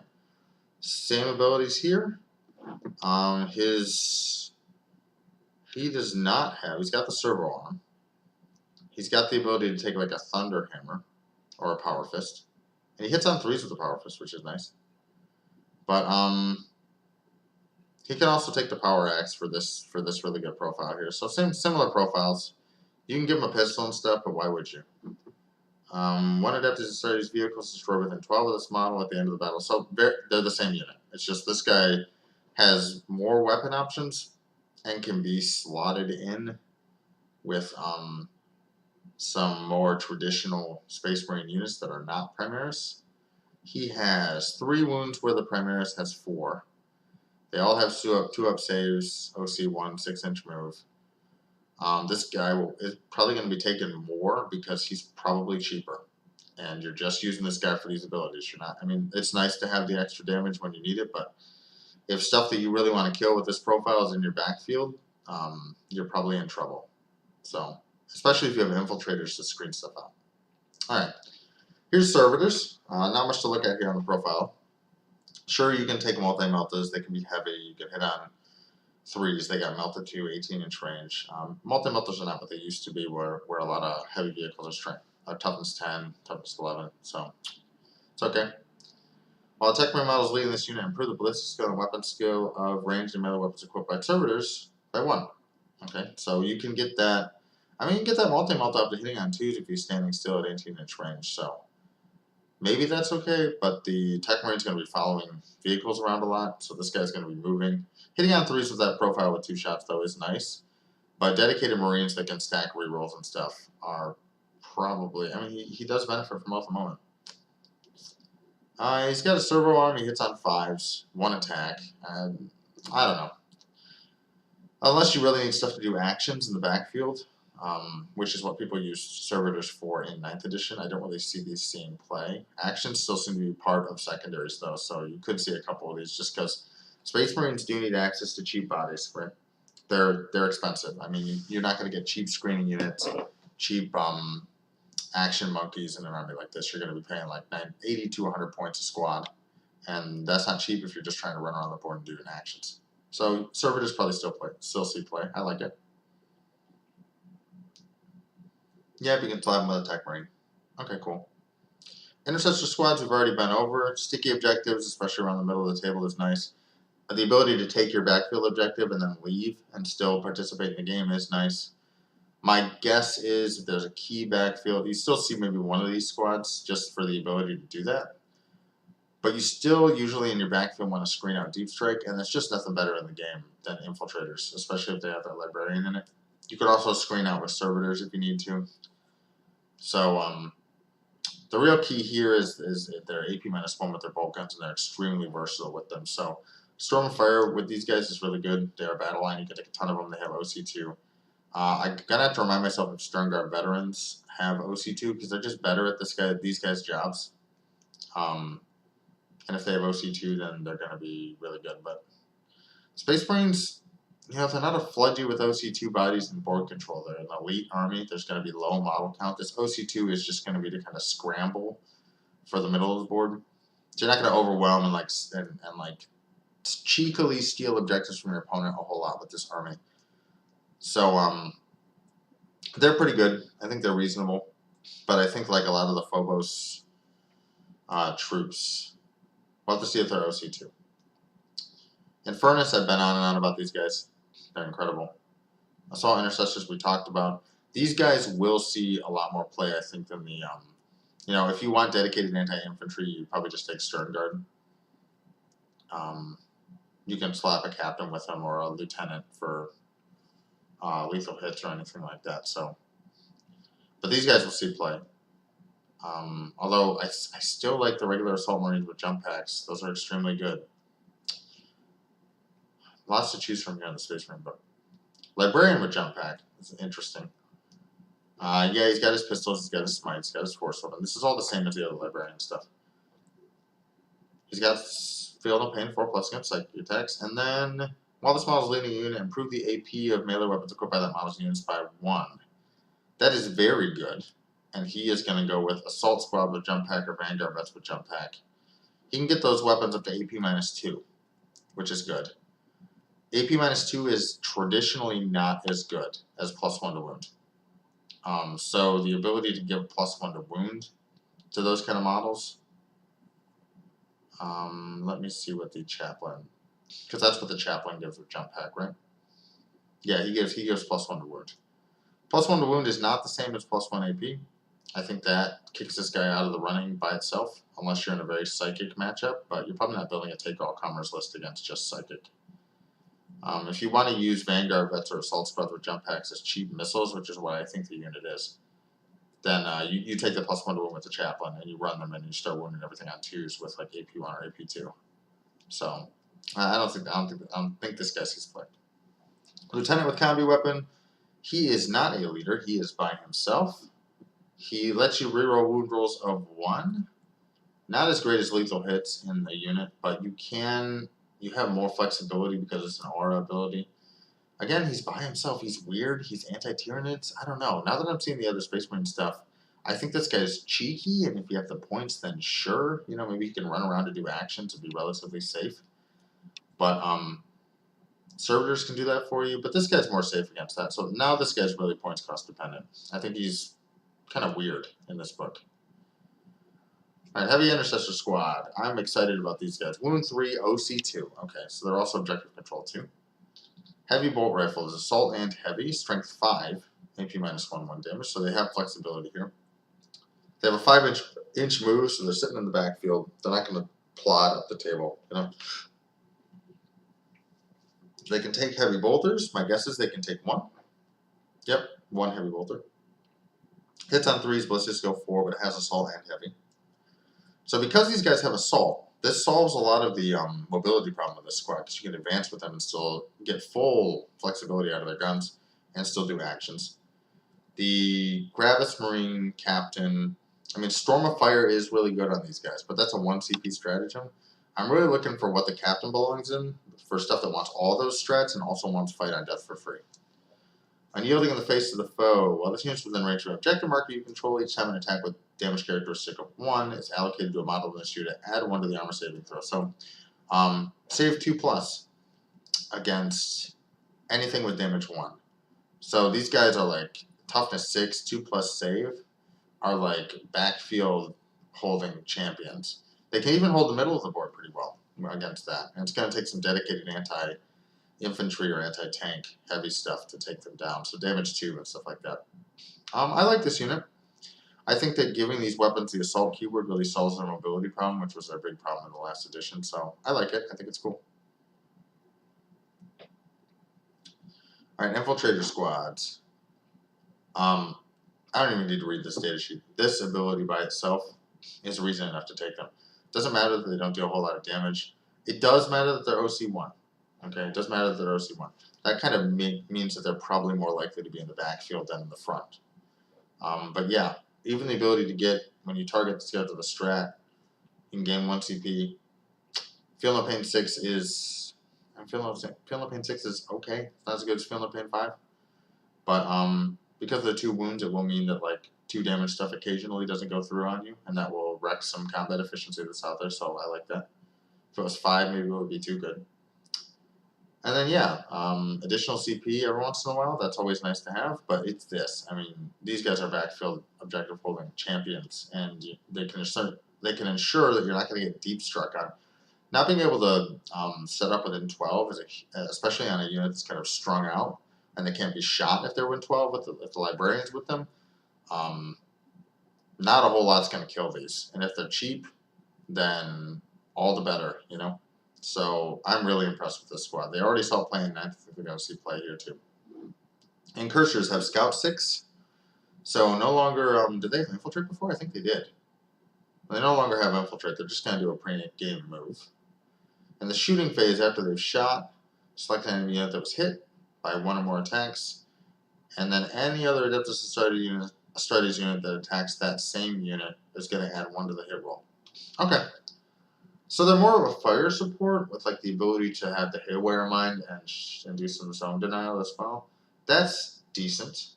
I think that's decent. I think adding 1 to the hit roll is good. I do think that if there's a big target you really want to kill, then you're probably just doing Oath of Moment on those. But adding 1 to the hit roll might situationally come up. I think it's okay. They're only OC1, so not super sold on them either. Tactical squads are OC2. We already went over them. They're a good Space Marine unit. They have good. They're not as good as intercessors at the anti-infantry job. And again, I think that because even though they get access to these kind of range weapons, a lot of dedicated anti-infantry. You might want something like anti-heavy infantry. You'll probably want something different than these squads. I've seen some good solutions for like damage 2 on like heavy intercessors and stuff. I haven't seen a lot that's like outside of close combat that's excellent at killing like 3 wound squads like Terminators and stuff from range. But there's melee options there, so that's nice. Okay, Scout Squad. 2 wounds. These are just, oh my god, those models are so funny. They have Infiltrate and Scout, so that's really good. Right? The ability to infiltrate, you can put them in the middle of the table to deny your opponent the ability to counter-infiltrate like as much as possible. And then pre-game, they also get to move 6 inches so you can put them behind cover or anything else like that. So they get their maximum denial, and then also the ability to play safe once the game begins. So that's really nice. At the end of the opponent's turn, if this unit's more than 6 inches from enemy models, you can remove it and place it into strategic reserves. I don't know that that's a huge deal. Unless you're trying to do some sneaky backfield stuff, but they don't get to go into your opponent's deployment zone any earlier. I don't know if that's a huge deal, honestly. I think like use these guys to contest the midfield, and they're probably like the best, cheapest screen that's in the Space Marine book if you're like worried about getting charged by something super deadly. So that's probably what they're used for. Especially with the infiltrate in the pregame move, they really can set up themselves where they need to go. Infiltrate is also really good in this edition because of the rapid ingress strategy, and the ability to kind of like take the center of the board immediately is pretty nice to have. Alright, again, there's not too much to write home here with the weapon options. The crack launcher is better than the melta gun. It doesn't have melta 2, but it's 48-inch range. It only hits on 4s unless you haven't moved. I don't know. I think we're gonna see. I previewed some of the tanks in here, and if you want to kill vehicles, you take those tanks for land speeders. You don't take these kind of units. All right, scout sniper squads. Snipers. Okay, this is the first look at like what a regular sniper rifle is gonna do. Infiltrator stealth, no pre-game move here. Conceal position. You can only be shot with a ranged attack if you attack them out within 12. So kind of pseudo lone operative. Yeah, very good. That's very nice. Scout sniper rifle, 36-inch range heavy, so hitting on 2s if you're staying still, which you probably are. Precision. So it's nice here because even though your strength is 4, your AP is really high, your damage is high. And you're going to be rolling against the unit's toughness before you actually allocate the attack to the leader. So nice thing here. So like say we looked at the Tyranid book yesterday, say there's a unit of gargoyles being led by a winged Tyranid Prime. And the Tyranid Prime has toughness 5. So the sniper rifle is not good against the Tyranid Prime. Well, when you actually shoot at the gargoyle unit, first of all, you just have to, I think you still have to be able to see the character. But you're going to hit the gargoyles, and you're also going to allocate the wound roll to the gargoyles. So you're going to wound against the gargoyles' toughness, which is 3. So strength 4 is going to be good there. You're going to wound on 3s. And then you get to use the precision keyword to allocate that wound to the character. So leaders default to the toughness of their unit that they're with. So this makes this strength 4, which might seem really bad because a lot of leaders might have really high toughness, actually decent at sniping characters. So I like that. That's cool. These guys might see play. We'll see what eliminators are like, though, because I feel like that's probably where it's at. All right, Primaris Company Champion, Master Crafted Power Weapon. Good profile here, hitting on 2s, really nice. This, who cares? If this model is leading a unit, so this is a leader, what can it lead? Assault Intercessor, Blade Guard, and Furnace Intercessor, Stern Guard. But it is the sole leader for those squads. When you might be wanting to run captains or chaplains or other things like that. So what does this guy do? When this model is leading a unit, add 1 to advance and charge rolls. And you can target that unit with Heroic Intervention for 0 CP.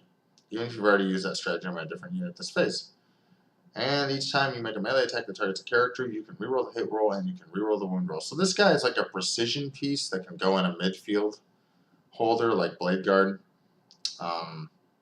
So that if they get charged by a character or a unit with a character, he can sit there and like grab precision and reroll all of his hits and all of his wounds against the unit, again, which is going to matter because strength 5 is going to mean you're probably on 3s. And then allocate those all to the characters and try to kill them.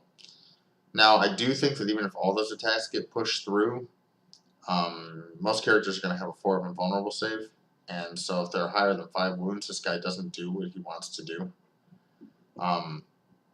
But I do think he's going to be good at sniping some characters out, especially in like lower, like Eldari armies and stuff like that, because they are usually like 4 wounds and really low toughness. So I think it's good.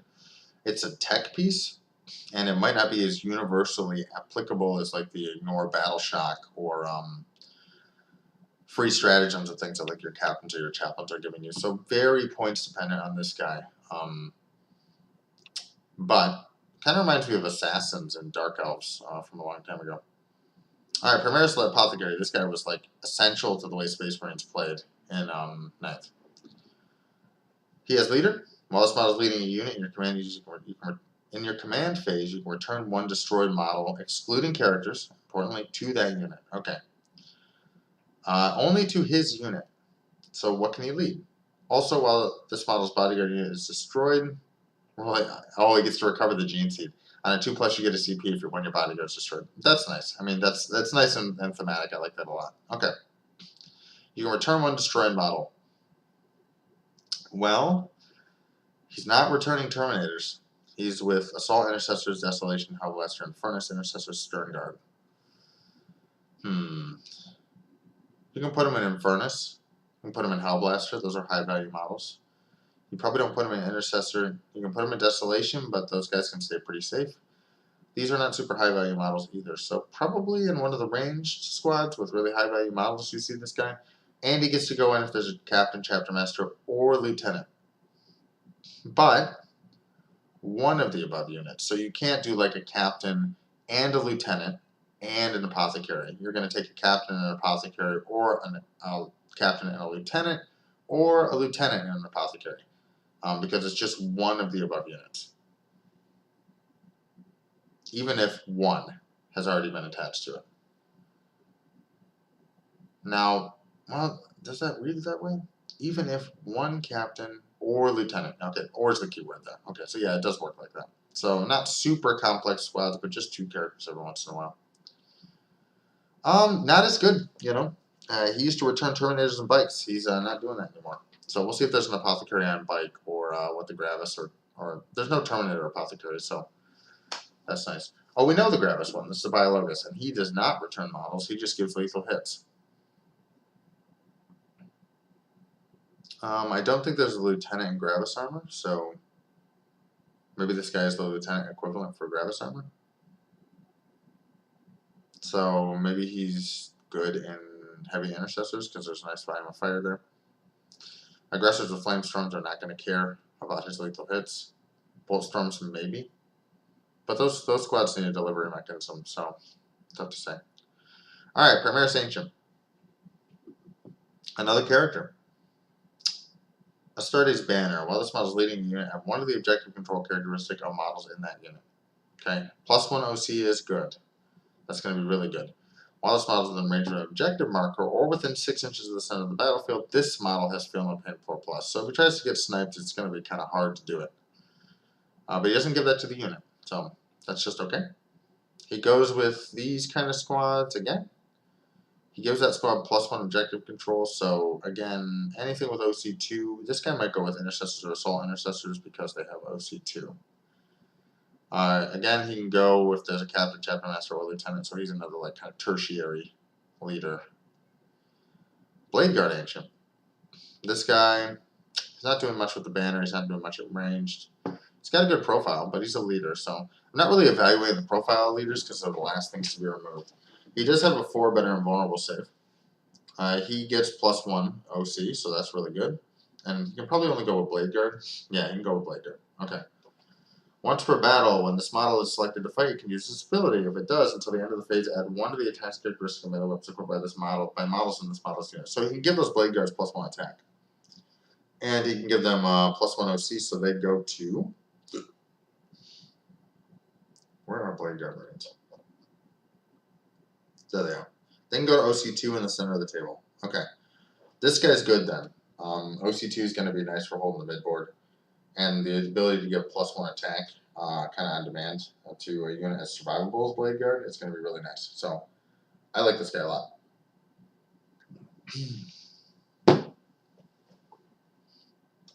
Alright, Ancient Terminator Armor. This guy has... It's probably the same as the other Ancient. +1 OC on Terminators is going to be nice because they're so hard to shift. And then while this model is leading a unit, each time that unit makes an attack, add 1 to the hit roll if it's below its starting strength, 1 to the wound roll if it's below half strength. This guy's going to be in Terminator squads all over the place. Up in their range, up in their melee, and also giving them OC2. Yeah, this guy's going to be everywhere. He can also be taken with a captain, so a lot of Terminator squads are going to have captain plus this guy inside of them. So forget the lieutenant. And +1 to hit and conditionally +1 to wound is like really good. Alright, Blade Guard vets. We've already been over them. Each time you make a melee attack, you reroll a hit roll of 1. And have an invulnerable saving throw, you can reroll a saving throw of 1. So one of these, they're very sticky. We saw they can get it to OC2. They have an invulnerable save of 4+.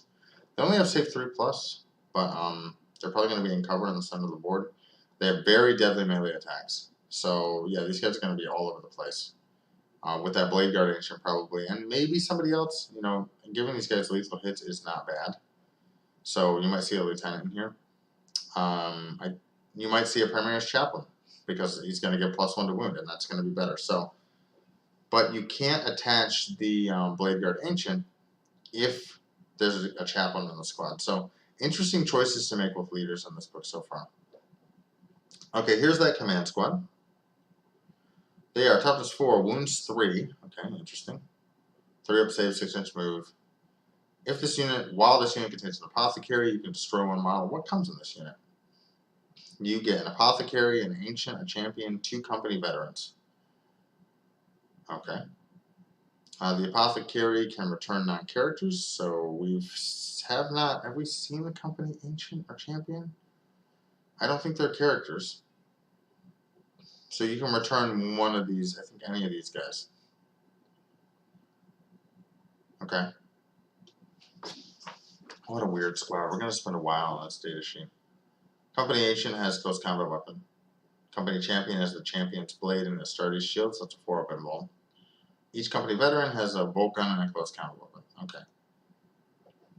Any number of veterans can replace their bolt guns with either, close combat weapons or heavy. Wow. Okay. So you can get 2 heavy bolters in the squad. You can get 2 melta guns. For the record, I think 2 heavy bolters is much more viable in squads like this in this edition, just because this anti-vehicle is not doing as much as you might think it does. Company Ancient, what can he have? He can replace his bolt pistol with a bolt gun or a combi weapon. Okay. Company Veterans can replace their bolt pistol with an Astartes Shield. Okay, that's probably going to cost you some points, but sure. Any number of models can replace their bolt pistol with any one of these. Hand Flamers would be nice because of the Overwatch. Any number of veterans can have their bolt pistol and bolt gun replaced with Twin Lightning Claws. Okay, so lots of weapon options here. Like a dizzying array of weapon options. Not a high model count, but high wounds, but not super high toughness. But the ability to return destroyed models. In combat with this kind of profile, if combat's not as lethal as 9th, so maybe it's decent even if you take combat weapons with this squad. The Astartes banner means that they have OC2. Honor and Death means that they add 1 to advance and charge, and they can do the heroic intervention strategy for 0 CP. Okay, that gives me much more context on what this unit is for. So you can take some lightning claws. You can take some Astartes shields.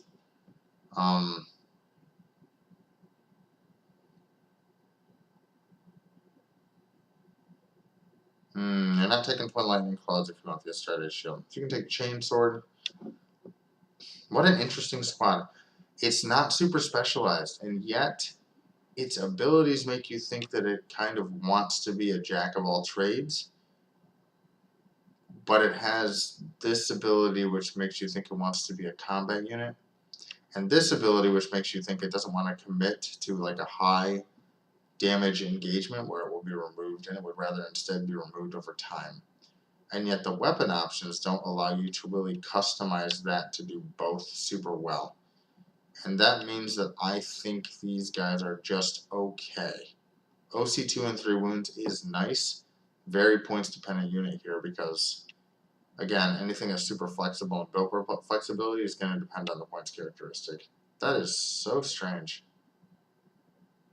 I think get leaders and stuff too, so I'm not seeing a clear niche. This is going to take like maybe its own video. Vanguard vets who went over, they get lethal hits on when they make a charge. You can put a chaplain in there for +1 to wound. They can take storm shields, but they have 6-inch move and they have no ability to advance and charge, so you're probably taking the jump pack variant. That's going to limit whether they really want the chaplain, although I'm sure they would still really do want the chaplain, because the chaplain with jump pack, sure, he'll do some mortal wounds, but it's the +1 to wound that you're after with guys with strength 5 and 4 attacks. So they also get lethal hits, so they auto wound on the charge. Really, really good. Really good. The ability to reroll hits on these guys would be nice, but there's no character we've seen that does that. They can get Lightning Claw or Heirloom Weapon, Storm Shield, and that's what you're going to take on these guys. They're going to be a sticky missile piece in the center of the board. Unfortunately, they're only OC1, but we're kind of hoping they kill whatever they charge. So, still a strong unit. The Chaplain really pushes these guys to the next level and makes me really like them a lot. So, really cool. Stern Guard Vets are the ranged equivalents in the sense that their bolt guns are nasty, really insane. They have so much flexibility with them. They all have devastating wounds with them. They can, if they destroy a unit, like they scrape a couple extra models off the table, they can shoot again. They come in squad of 10 if you really want to, which is what you're going to take because you really want this ability to happen. So, yeah, excellent anti-infantry piece that, yeah, full ability to shoot again. These guys are really cool and really great in this edition. I'm super hyped on this data sheet. As far as what you take with these guys,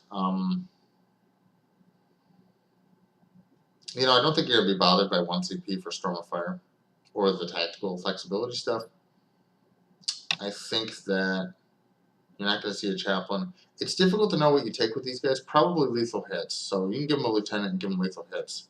Because, again, they're going to shoot a lot. 6s to hit auto wound is going to kind of get around this low strength a little bit. Especially if you're in your alpha moment. So, yeah, great. Super good. All right, Judiciary. He's got a lot of high-value attacks. 5 attacks at strength 7.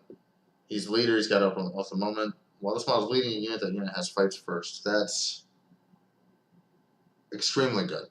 That's extremely good. Silent Fury. Each time this model destroys an enemy character until the end of the battle, add 1 to the attack's characteristics. So he can snipe a character out if he really wants to. He probably doesn't have enough attacks to do it super reliably. 4-up invuln against just melee. So that's really nice. And yeah, fights first is excellent. What can he go with? He can go with Blade Guard. Blade Guard are looking at like a really nice squad to sit in the center of the table and like really. There's a lot of character support for this squad that all looks really good. He wants to be in a melee squad, so assault intercessor squads in the center of the table are really nice. But Blade Guard, I think, is where it's at because they're really good against shooting, and you can sit them in a Blade Guard squad, and then those Blade Guards get charged, and they get to fight you first. He will stop your ability to put a captain or put a Blade Guard Ancient or put any other thing in the squad. So really, really interesting like combo choices in these indexes so far. All right, Reavers. I'm really excited for Reavers. I think they're only OC1, but I'm curious to see what they do. In addition with Battle Shock, maybe they're really cool. They have Alpha Moment. They have Scout 6 inches. Okay. Start of the fight phase, each enemy unit with engagement range has to make a Battle Shock test, and while an enemy is within 6 inches of this unit, each time it takes a Battle Shock or leadership test, subtract 1. That can be extended to 9 inches, okay, from the Reaver Lieutenant. Giving these guys lethal hits isn't a huge deal, although they do hit a lot in combat, so maybe that's okay. But the ability to force Battle Shock is nice, and especially Battle Shock at -1 to turn off OC. They can deep strike. They when they make a normal advanced fallback charge move, they ignore vertical distance. Okay, cool. So same kind of stuff. It sucks so bad to say I'm not sure if these guys will see play because I really want Reavers to be good. I've always wanted them to be good. Everything that I'm seeing in the Space Marine book is making me think it's about killing. And that's the reason that I'm not sure that this needs the extra utility to turn off objectives. If you're about killing, then you're going to want to lean into taking units that are better at killing. You're already probably paying attacks for infiltrators and incursors and other things to do some objective holding for you, leading into Stern Guard, Blade Guard Vets, Vanguard Vets, Assault Marines, with dedicated chaplain support and stuff like that. And if you need to steal an objective from somebody with the access to rerolls and possibly Alpha Moment, you can steal that objective from them. You don't need to charge them and turn off Battle Shock. The only reason you might need to is because then defensive stratagems can't be used. But these guys are not punching so hard that they're going to kill what they charge, and you're probably like having a desperation play to try to kill someone off an objective. And I just think Space Marines have tools to do that. That's so disappointing. I really like Reavers, but I'm not taking them. Alright, Aggressor Squads. Oh, that sucks so bad. Alright, Aggressor Squads. They can take 18-inch range Twin Links, so reroll wounds on Strength 4 with 3 attacks. Nice. Flamestorm Gauntlets. Ignore cover, Torrent, Twin Link. This is where it's at. 12-inch Flamers, D6 plus 1, auto hit, reroll the wound roll, ignore cover. Incredible. Incredible. They can take a Fragstorm Grenade Launcher too. They always had that? Oh, if they have Flamestorm, then they're not taking the Fragstorm. That's okay. Fragstorm has Blast. It's not indirect. It's D6 shots. It's like not good enough. I think it's just not good enough. You take these guys and put them in the center of the table. The issue with them is they're going to need a delivery mechanism. We'll have to see what kind of delivery mechanisms there are. Otherwise, they're spending like the first 2 turns just walking up to the center of the table. They are toughness 6 for 3 wounds, so they're not going to get shot a whole lot on their way there. And the Twin Link on their Flamestorm Gauntlets is just so good. So we got to see if these guys have a delivery mechanism. I think you might be able to put them in a Rhino. That's probably pretty good. And Furnace Marines and these guys are like champions of holding the center of the table. Although I don't think you can use the Captain to double target somebody with Overwatch. So, all right, Close Quarters Firepower. Each time a model in this unit makes a ranged attack, it targets the... Okay, so if they Overwatch or target the closest unit, they're going to also have AP1 on these things. That's disgusting. That's so nasty. Okay. Okay, yeah. Incredible. Terminator Assault Squad. So you got Thunderhammers and or Twin Lightning Claws. Twin Lightning Claws are looking tasty at anti-infantry because they're Twin Links. They always have them. They have can they take the Storm Shield? No, so they're going to want Thunderhammer Storm Shield because the Storm Shield gives them wounds characteristic of 4, and they always have an invulnerable save 4. Why is the Storm Shield so good? A lot of stuff in this game is going to have damage 2 or 3. Stuff that's damage 3 is dedicated Terminator removal, usually. Something like the Screamer Killer we saw yesterday. Damage 3, high AP, it can kill Terminators. Not anymore. Wound characteristic of 4 means it's going to lose. The efficiency is going to go down by half. This thing's going to remove half of what it usually would. So this makes them so good against damage 3 that if these guys are really common, you might not see it. I mean, you'll still see damage 3 because of characters and stuff like that, but that's really good. What else do they have? They have Teleport Homer. So again, you're deep striking in. You get your rapid ingress for free, even though it's telegraphed where they're going to go. And when they end a charge move, the enemy unit has to take a battle shock test. This is what you would want your Reavers to, having this additional utility on this kind of profile is what Reavers wish that they were. So battle shock is nice because it's going to happen before the so it's going to turn off defensive stratagems. These guys are going to be points dependent, obviously, but I mean the wounds characteristic of 4 plus that kind of delivery mechanism in deep strike and the ability to battle shock and this kind of profile, super good, super good unit. You can also slap chaplains and stuff like that in here, so they can punch against vehicles. You can put captains in here, although maybe you don't really want to too much, but for fight on death, that could be also really good. Alright. Terminator squads, they all have power fists. They don't have Thunderhammer Storm Shield, so they're 3-1 models. They're still so hard to remove. And they also have really good ranged weapon options. They're all going to come with Storm Bolters. They're going to shoot you a lot with that. They're going to take Assault Cannons, I think. They have Teleport Homer, and then if they're, you hit on 2s against your Alpha Moment target. These guys are ideal for captains to go in, because captains are going to have free stratagems, any of them. Terminators like all those stratagems. And, yeah, I mean, the captain is going to allow them to, I think, re-roll the charge roll. So when they need to get in, I think super good. So it's going to be an addition to Terminators. Depending on cost, it's going to be an addition to Terminators, I think. They look really great. Relic Terminators.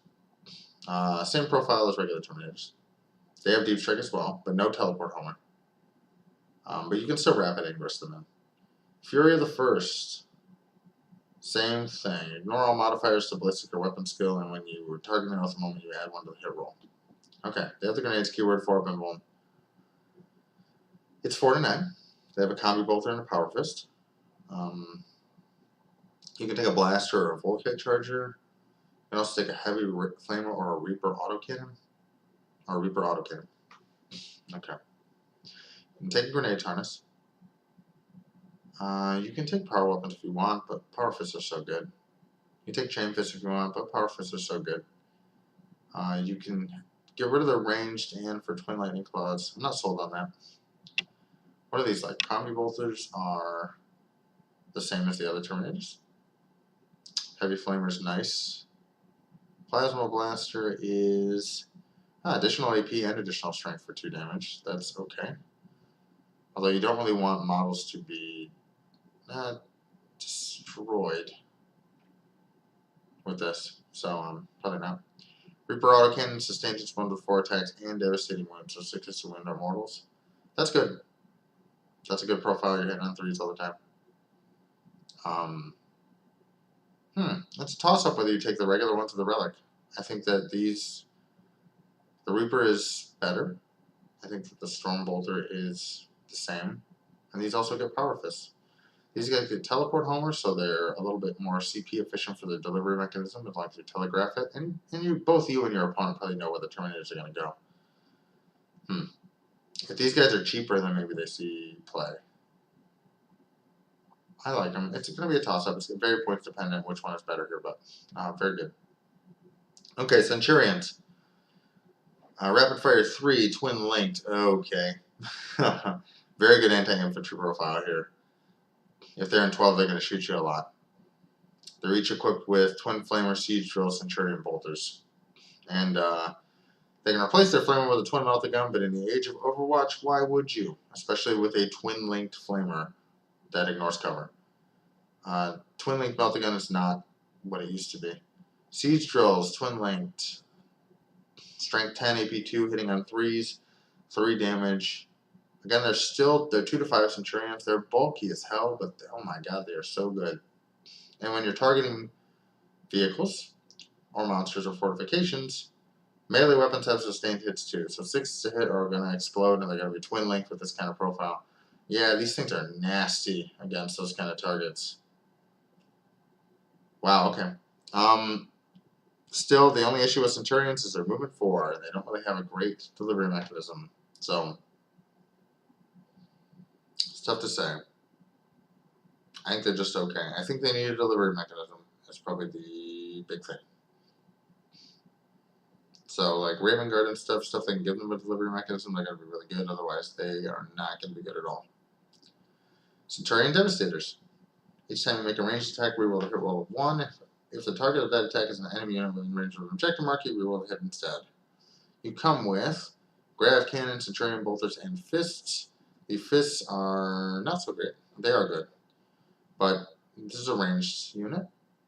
Centurion Bolters. Grav Cannon is anti-vehicle 2+, okay? 3 attacks. Hitting on 3s, wounding on 2s for 3 damage against the vehicle. That's pretty nice. 24-inch range is also nice. And they have Centurion Bolters as well. Centurion Bolters are the same kind of anti-infantry profile. So you can split your fire here and do really good against vehicles and enemy melee. These guys are more viable than the regular Centurions, even though the regular Centurions look insane. They're just never going to catch a vehicle with movement 4. And they have no real way to get a nice delivery mechanism here, because captains or other things can't join these units. So, yeah, Devastator Squad's probably where it's at. Looks pretty nice. Anti-vehicle 2+ is cool. But if Devastators can have anti-vehicle 2+ on Grav Cannons, then we're taking those instead of Centurion Devastators. So we'll see. All right, and Victor. It's a long stream, guys.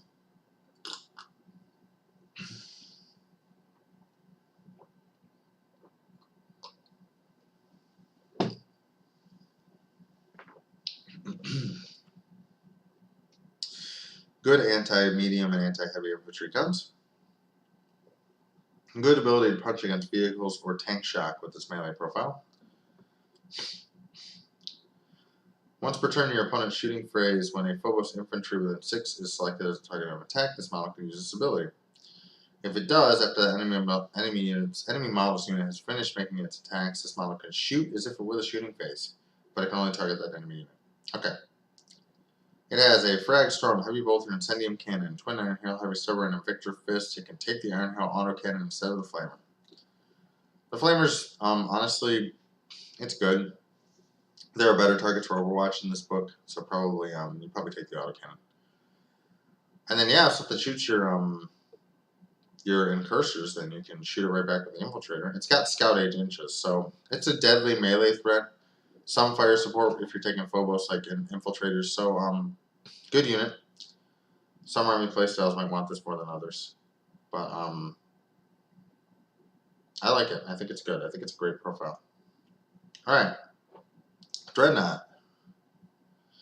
Assault Cannon, Heavy Flamer, Heavy Plasma Cannon, Missile, Multi-Multi Storm Bolter, Twin Blast Cannon, Dreadnought Combat Weapon. Okay, damage 3 on that, AP 2, Strength 12.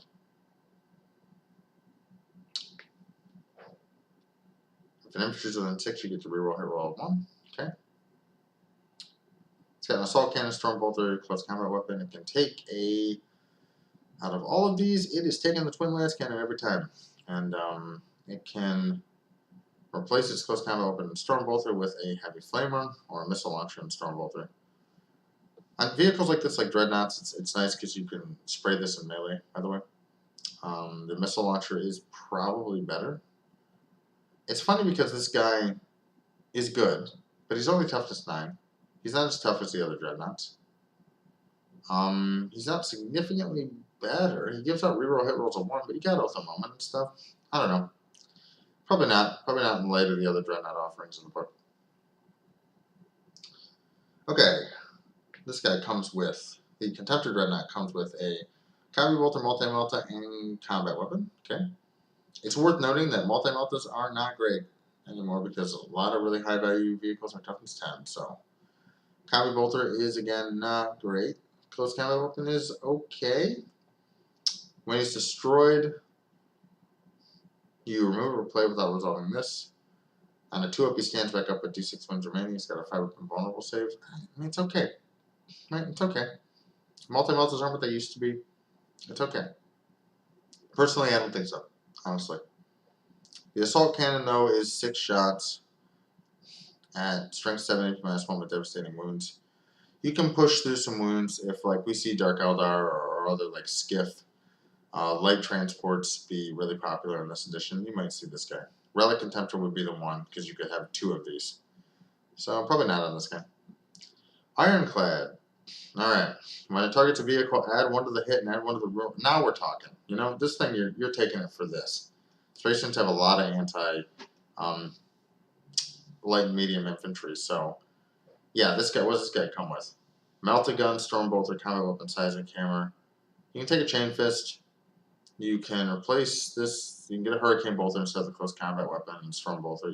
I don't know, we'll see. You can take a Heavy Flamer instead of the Storm Bolter.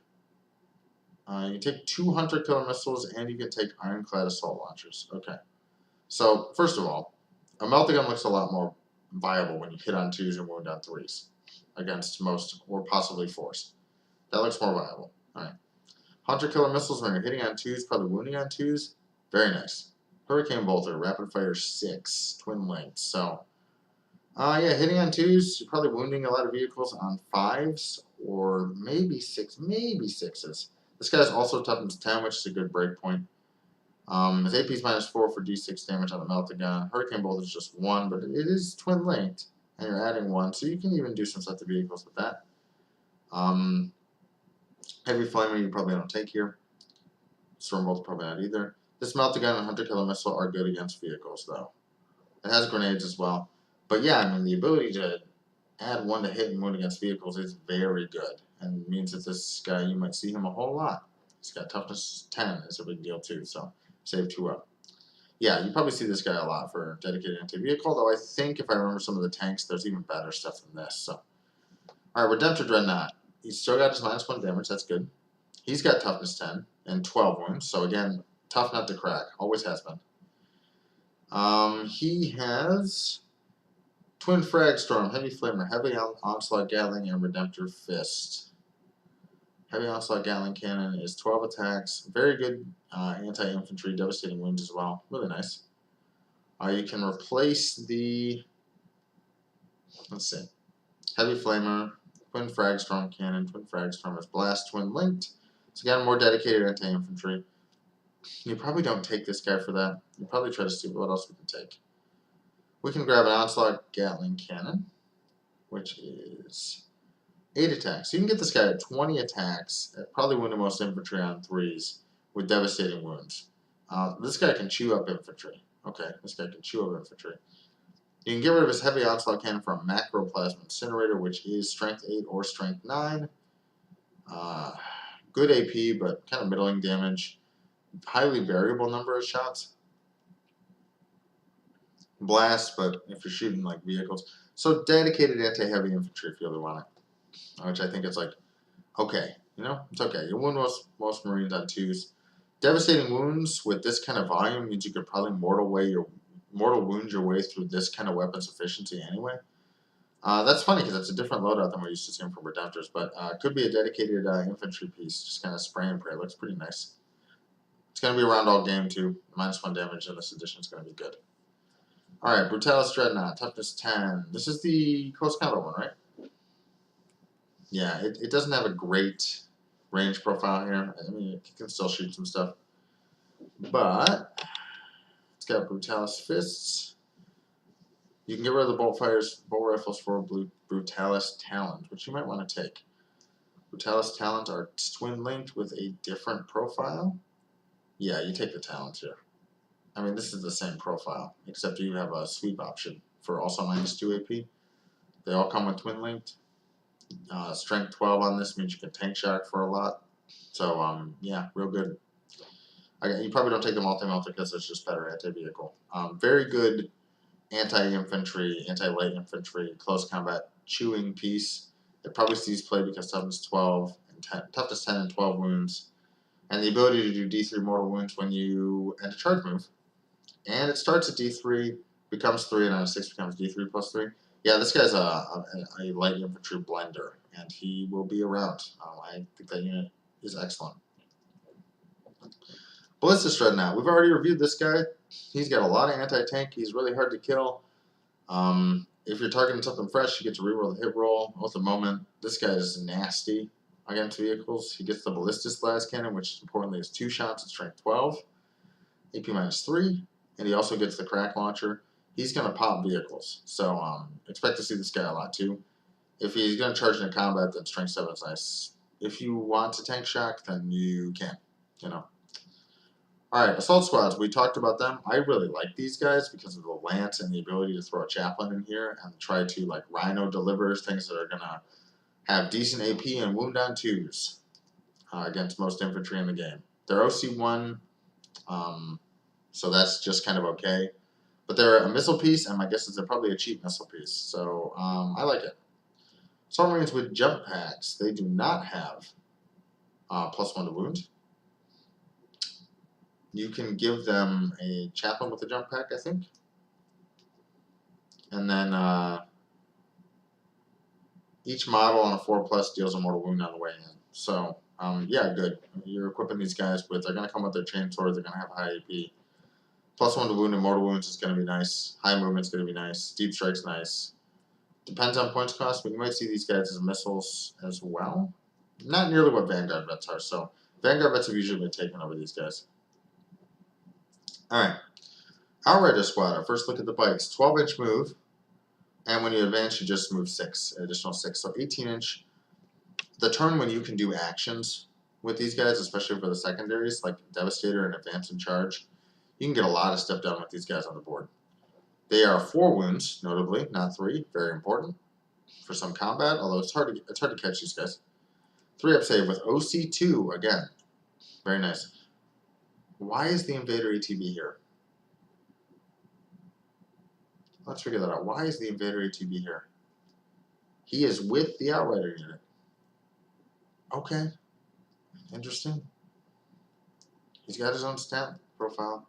Yeah, you can include 0 to 1 Invader ATB. Interesting. Alright. You can take multi-meltas on these guys, but I don't know. they're without Dark Angel specific rules and stuff like that. They're very highly mobile. I think they have decent anti-infantry, but there's a lot of anti-infantry in this book. They have chain swords, which are nice. They're not super jack of all trades versatile. Really, you're using them as action monkeys in the really your opponent's side of the board, because they're actually pretty hard to catch. You're gonna have servitors and stuff on your side of the board for that kind of stuff. So, yeah, I like it. You get engaged on all fronts. You're gonna be happy you have these guys. Let's see. You can get devastating wounds on an 8 attack profile too, so that's actually really nice. How many can take that? Oh, that's what the Invader ATV has. Okay. So the Invader ATV has this weapon. That's a good profile. And it's going to be removed last, which is key, you know. Because the Invader ATVs before, they just got shot first.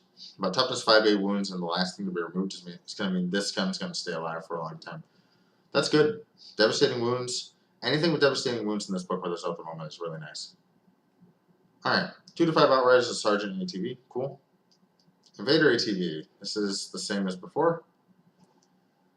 Once per turn in your model shooting phase, a friendly attempts to destroy this bounding unit is within 6 inches of this model. Is selected as the target of an attack. I wonder if that includes his own unit, because he can be in the Outrider unit. This model can use this ability. It can shoot as if it were your shooting phase, but can only target the enemy unit with a shot at. Alright. That's really good. This Onslaught Gatling Cannon with its devastating wounds profile, and its ability to possibly activate twice is really nice. So I'm liking it. I think that's great. Okay. Bike Squad. Let's see. This is the regular ones. They have 3 wounds instead of 4, so Outriders are looking a little bit more tempting here. Attack bikes have wounds of 5. Attack bikes are these ones with the weapons. How many can I take in this squad? Just 1? Okay. Attack bikes have seen play because of their meltas. These guys also auto-advance 6 with 12-inch movement. If they're cheaper, then they're better at Outriders for the action stuff, so maybe they see more play. They can take multi-meltas and all these other like weapon options, right? But there's not stuff here that's like super worth noting. It's nice to have, but I don't know that you really take the bikes for this. How many can take it though? Up to 2 bikers can take melty guns or grav guns. A grav gun's always anti-vehicle 2+. They are with their 12-inch range and their pistol and only 2 damage, so it's not the same. Where's the grav gun?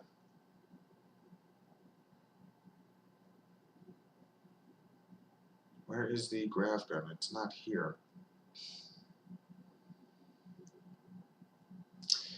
Alright, where's the grav gun? Should be at the end. Let's find the grav gun. Oh my god, there's still so much to go through. Jesus Christ. Okay, alright. Grav gun. There's grav pistol. I don't see grav gun anywhere. Is it on the attack bug sheet? Nope. I'm assuming they mean grav pistol then, because I don't see grav gun here. Alright.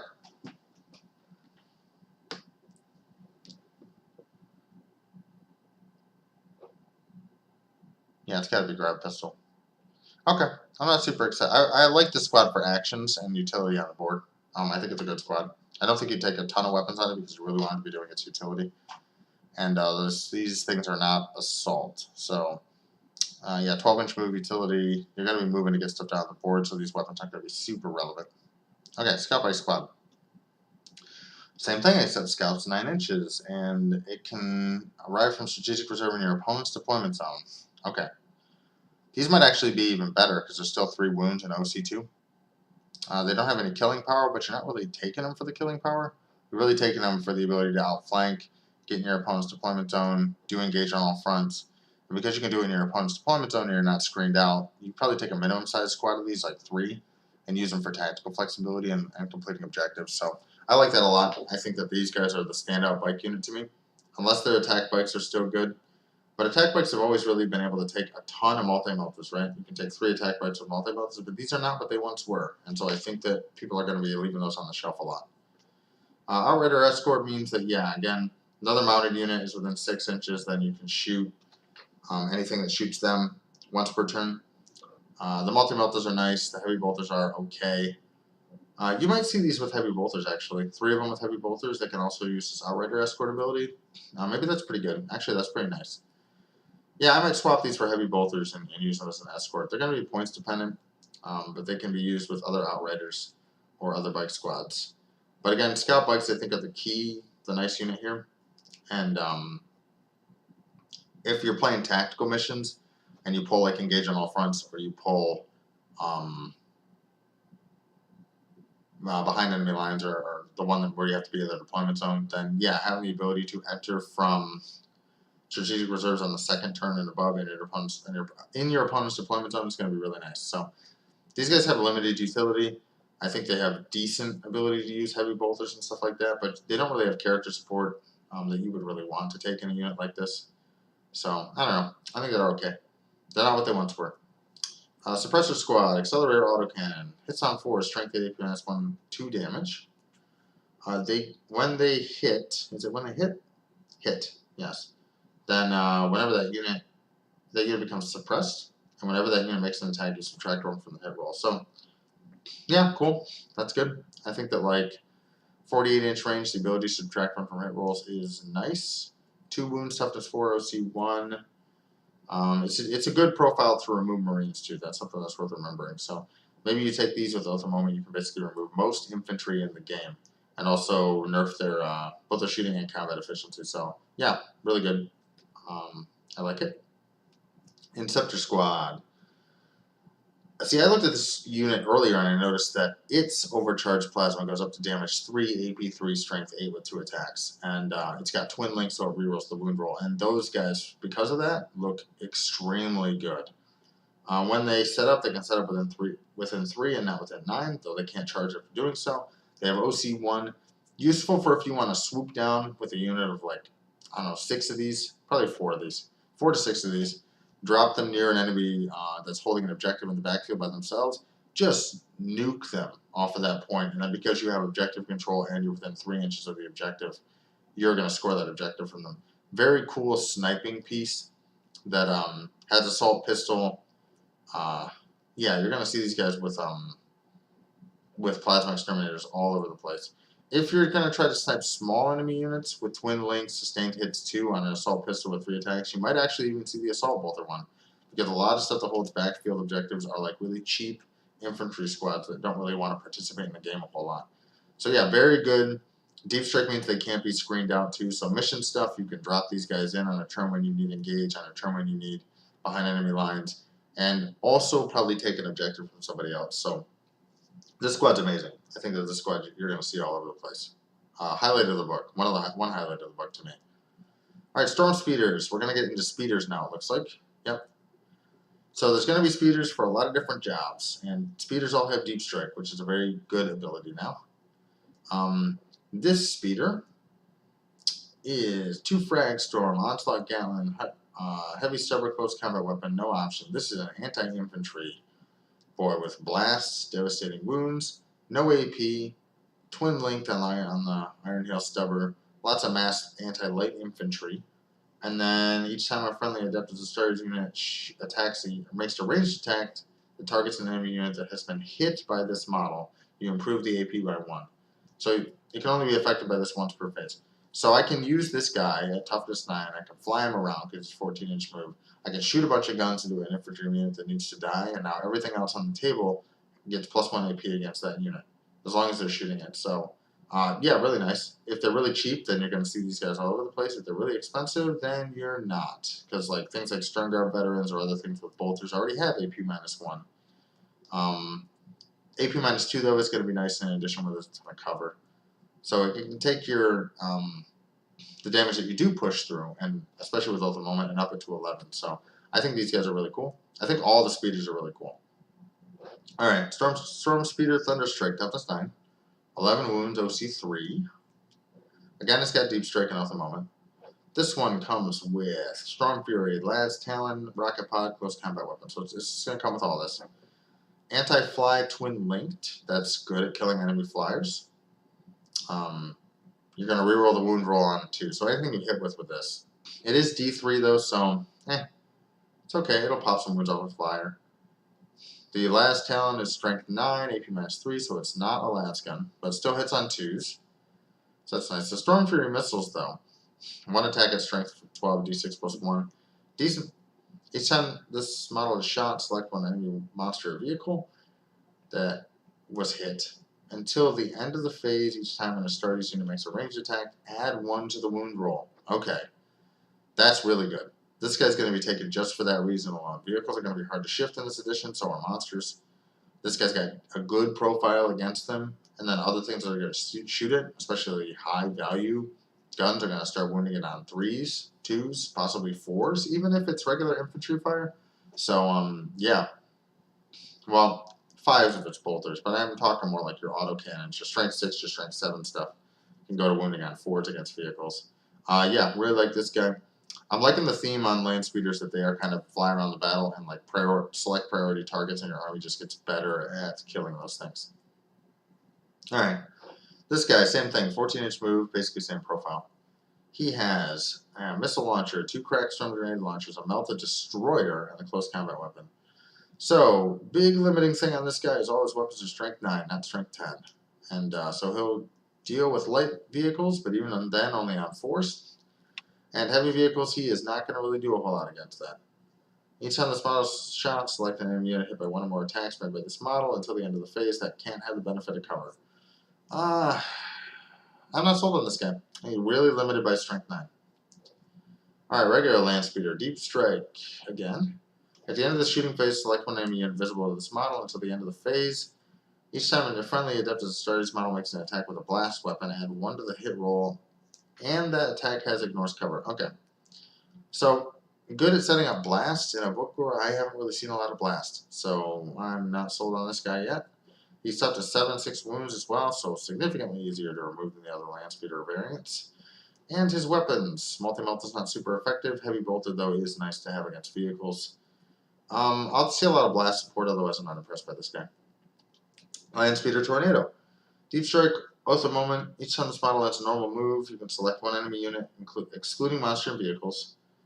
If it moved, then it moved over during that move, then roll a 6d6 for each 4+. That enemy unit suffers 1 mortal wound. Okay, so you can do some mortal wounds on stuff that you fly over. It's going to do about 3. It's provided it's infantry or any other thing like that. Nice. I think that's fine. I think this is still really weak and easy to kill, and I think its weapon options are just okay. Unless these guys are really cheap, they really don't hold a candle to these other land speeder variants. Okay, Typhoon. Still strength 9. AP -2 is nice. Good shots are nice. Kind of a weaker light vehicle profile. Probably pretty easy to remove. Really fast though. You can't discount speed, right? But the other land speeders have that, which is why I'm thinking the other land speeders are better. In your shooting phase, each time this model is shot, if it's not within engagement range, it can move up to d6 inches, and then it can't declare a charge. Fire and Fade on this makes this a lot more usable. You can poke out and shoot something and hide behind a building and not be shot. So it comes with a Typhoon missile launcher, heavy bolter. It can take a multi-melta, though I don't know why you would. The Typhoon missile launcher has a little bit less AP, but the same number of attacks. It's better against infantry. That's kind of what your heavy bolter is good against anyways. So, yeah, you can pop out, shoot infantry, and then pop back behind cover. But, again, I don't know. It depends on points. I'm not super impressed. Hellblasters. These guys don't have the same kind of plasma as Inceptors do, and they don't have a delivery mechanism. They are good at killing heavy infantry, though. 2 attacks a pop. They're OC1, they have 2 wounds, 3 up. Basic Marine profile, but movement 6 makes them a little bit better at repositioning to land their shots up. Yeah, they have assault with these, so they can advance and still shoot them. They're also heavy, so they hit on 2s if they stay still. For the chapter, each time a model is destroyed on a 3-up, don't remove it from play. The destroyed model can shoot as long as it... no, it doesn't have to target what killed it, so it can shoot whenever. And it can also shoot again if it's killed itself with its own hazardous ability. So yeah, you're overcharging these guys and shooting them again. Very nice. These guys are really points cost dependent. They can advance and shoot their weapons, which is really nice. They can hit on 2s if they're set up in a nice spot with their weapons, which is really nice. Their overcharge is AP -3, so they're really good at killing things like Marines or other 2-wound models, which is also really nice. And the 2 attacks apiece at 24 inches, which in a squad of 4 to 9 means that you really can put a lot of plasma downrange with these guys. So in addition, when there's not a lot of AP, then maybe these guys actually are really good. So yeah, I like it. I think it's good. I think it's good. I think these guys are actually a really good data sheet. It depends on points cost with these guys, I think. Okay. Eliminators. They are toughness 4, 2 wounds, save 3 up, leadership 6, OC 1. They have infiltrators and stealth. Okay, nice. They have a bolt sniper rifle, which has heavy precision. Okay, so they're hitting on 2s. It's strength 5, which will matter for like Space Marine units. It's damage 3, which is much better damage for allocating the characters. It can take a las fusel, but then it loses the heavy keyword. It can take an instigator bolt carbine, which doesn't have. Okay, what does it have? There's only 3 units. It's got the bolt sniper rifle. The bolt sniper. See, the bolt sniper rifle is heavy. It hits on 3s at strength 5. Why would you ever take the bolt carbine? What is the ball drop on this? There's something else here? In your shooting phase after this unit is shot, if it contains an eliminated sergeant equipped with an instigator bolt carbine, this unit can make a normal move. Okay, so you can shoot and make a normal move if you take this worse weapon, but it's not that much worse. If it does so, it can't charge, okay? Each time this unit remains stationary, ranged weapons have the devastating wounds ability. So yeah, that's great. I mean, 6 is to wound if you're staying still. You can then allocate those wounds to a character, and the mortals are just going to go right through on that character. So yeah, really nice. Really nice piece for removing characters. They can sit up on the table. They can snipe key things on the approach. I like them a lot. You're probably taking the instigator bolt carbine on the sergeant, even though it's a worse gun, just because you still get devastating wounds. So the strength isn't going to matter as much. And you get to make a normal move.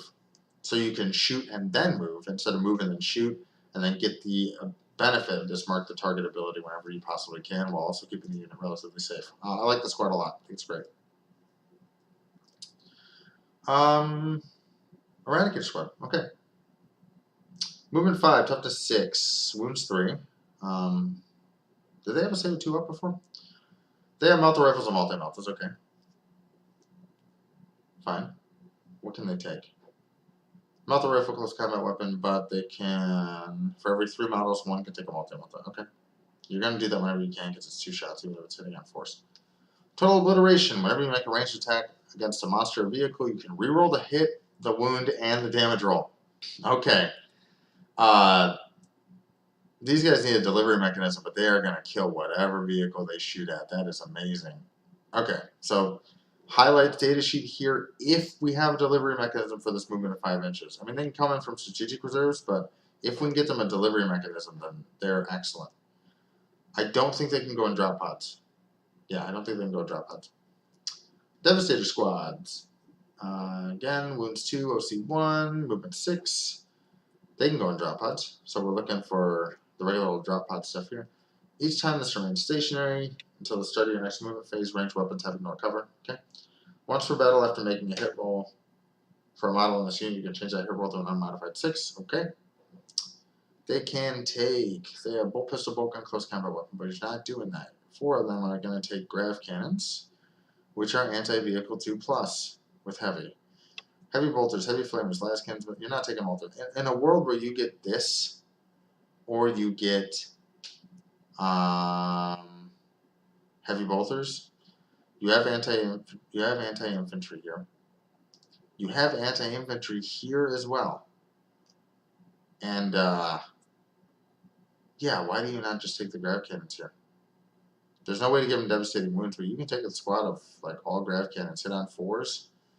And have anti-vehicle 2+ with heavy, so you can hit on 3s sometimes. Yeah, real good. Yeah, it'll be points dependent. You can drop pot these in and take a vehicle off the board with this grav cannon for sure. Like, it'll be close, but that's really nice. Okay. Desolation Squad. These guys are extremely popular in 9th. They have your standard Primaris profile with movement 6.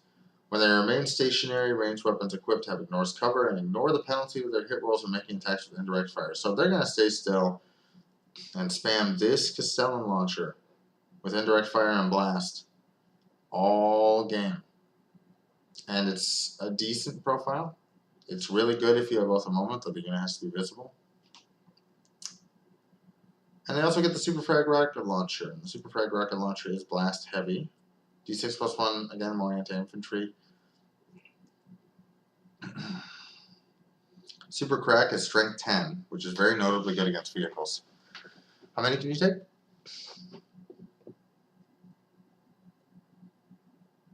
All models can take Super Crack. Yeah, so why don't you just take Super Crack, destroy vehicles, use these Castellan launchers to basically indirect fire against any infantry on the table. Yeah, these guys are extremely good. These guys are extremely good. Okay, moving on. Thunderfire Cannon. Movement 3. Okay, super prohibitive there. In your shooting phase, do they have any indirect? I know the Thunderfire Cannon has indirect, so maybe that's okay. D6 plus 4, strength 5. But you're going to give the thing a benefit of cover. I don't know. After this unit is shot, if enemy infantry was hit by one or more attacks, with the Thunderfire Cannon, it's shaken, so subtract 2 from move, advance, and charge rolls. That actually is nice.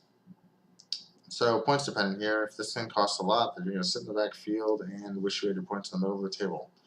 Space Marines are not super tricky on their faction too. This is a nice tech piece to have, but like Tau had the same abilities, right? But they also had the ability to kill you dead. So like, why would you ever? You didn't really need the utility. You know, you just killed whatever you shot at.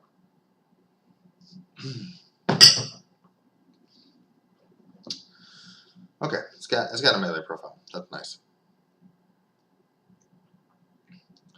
Fire Strike Servo Turrets. It overwatches on force. That's nice. It's got the Last Talon.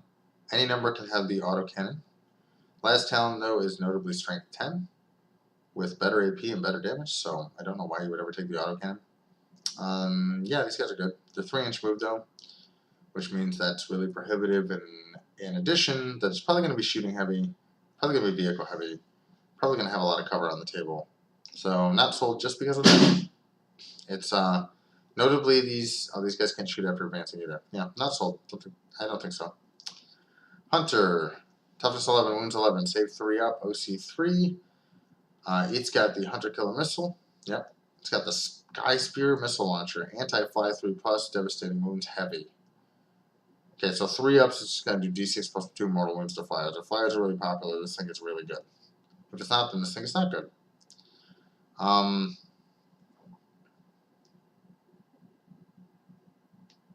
Yeah, each time it hits with the Sky Spear, it just hits on 2s. Yeah, okay, great. I think that's great. No modifiers or anything like that. This thing is a dedicated flyer killer, and it will do that. So, yeah, flyers are really popular. I expect this guy to see play. That's an extremely good profile at killing flyers. Okay, Stalker. Hunter Killer Missile, Icarus, Storm Cannon, Anti-Fly 2 plus, Strength 7, AP minus 1, 2 damage, Attack 6, Anti-Fly again. Skyfire Protocols, each time you target this model's Overwatch, just after an enemy unit that can fly starts or ends a normal move. When resolving that stratagem, in addition to shooting an enemy unit, you can select up to 3 additional enemy units within 24 inches of this model that can fly. This model can also shoot at each of those units with its Icarus Storm Cannon, provided each one is an eligible target. But when doing so, on unmodified, the hit roll of 6 is required to store a hit. So you get some like flak as like vehicles are flying past you. You know, you can Overwatch on 6 on multiple different vehicles, but why would you split your fire? Overwatching on 6 is not really great. It's got Anti-Fly 2 plus, so the wound roll is really nice, but not devastating wounds. It is not this Hunter, so yeah, I don't think so. Whirlwind. In the shooting phase, after this model is shot, if one or more of these attacks made with its Whirlwind Vengeance launcher scored a hit against an enemy infantry unit, that unit must take a battle shock test. Okay. So that's really good. The Vengeance launcher is blast with indirect fire. It's got D6 plus 3 shots. It's 8 minus 2, 2 damage. Very, very good infantry killer that also forces battle shock. Yeah, toughness 10, hard to remove. These are going to see play, for sure. These are going to see play. Especially because that's 72-inch range. They're going to hit whatever they are on the board. They're going to force battle shock. And when they do this to you and they turn off your unit that is in the backfield holding objectives, you are not going to like it. Another good thing that makes infiltrators good is that they would be invulnerable to this kind of effect. So worth considering for infiltrators on the backfield again. Predator Destructor. Each time this model targets an infantry unit, improve the armor penetration by 1. So what are its infantry weapons like? 4 shots, 3 shots. It's got rapid fire 2 on this thing, so it's probably getting it. It's got AP 2, strength 9, damage 3. Yeah, I mean, it'll kill Terminators. It'll kill a lot of stuff actually, but it's not high volume, so it's not it's an anti-heavy infantry removal piece for things like aggressors, terminators, stuff like that. You'll probably see a couple things like this in each Space Marine list because having that ability to like right tool for the right job against that kind of unit is really good. So, all right, Predator Annihilator. Each time a ranged attack is made against monster vehicles, reroll the damage roll of 1. It's got the twin las cannon, so that's strength 14, AP minus 3, d6 plus 1, twin linked. Very good. Hunter killer missile and las cannon. What does it come with? It comes with the twin las cannon and armored tracks. You can equip it with 2 las cannons, which is what I would do because it's designed to kill vehicles. And yeah, rerolling damage roll of 1 on these high strength, high AP, highly variable weapons is really good. So this is an extremely good vehicle killer. This is what I meant by with a lot of like the other stuff in the Space Marine data cards that like it's very good versus light and like heavy infantry when it's inside combat, but it doesn't need a lot of anti-vehicle firepower on its. I mean, obviously eradicators are going to do it, but a lot of its data sheets don't need to take things like melta guns because these tanks are so effing good, really, at removing vehicles. So really nice. Okay, Gladiator Lancer. Fragstorm Grenade Launcher, Icarus Rocket Pod, Iron Rail Heavy Stubber. These are decent shot, sometimes high strength. Each time the spell is selected to shoot, you can reroll 1 hit roll, 1 wound roll, and you can reroll 1 damage roll when resolving its attack. So that's begging to be used on this Lancer Heavy Destroyer, which is strength 14. Basically, forget your armor. D6 plus 3 damage. 2 shots. It's toughness 10. It has 12 wounds.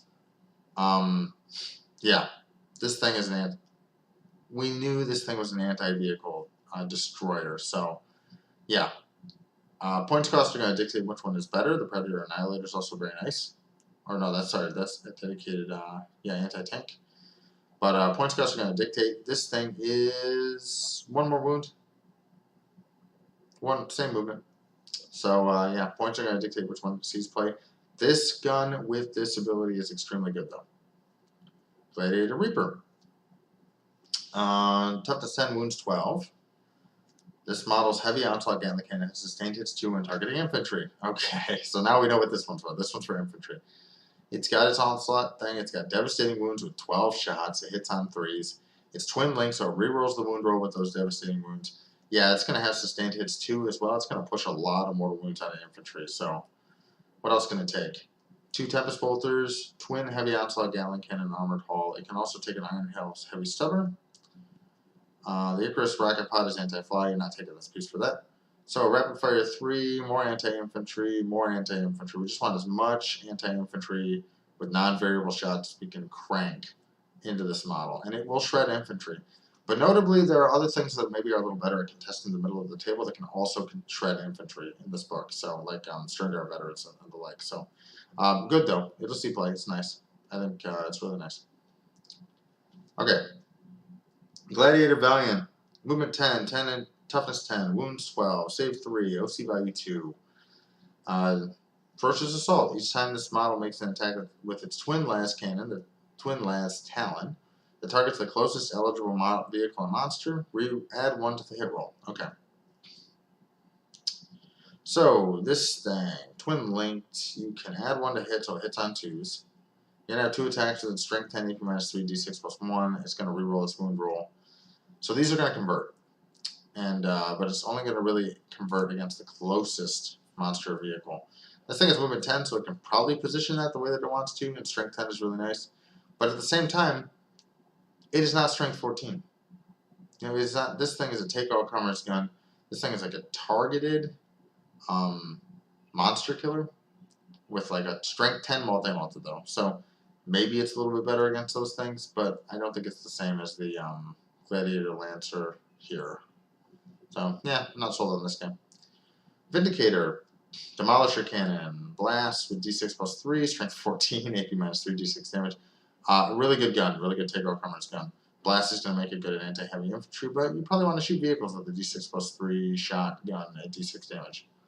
When it makes ranged attacks with its Demolisher Cannon, this model can target enemy units within engagement range, provided no other friendly units are also within engagement range.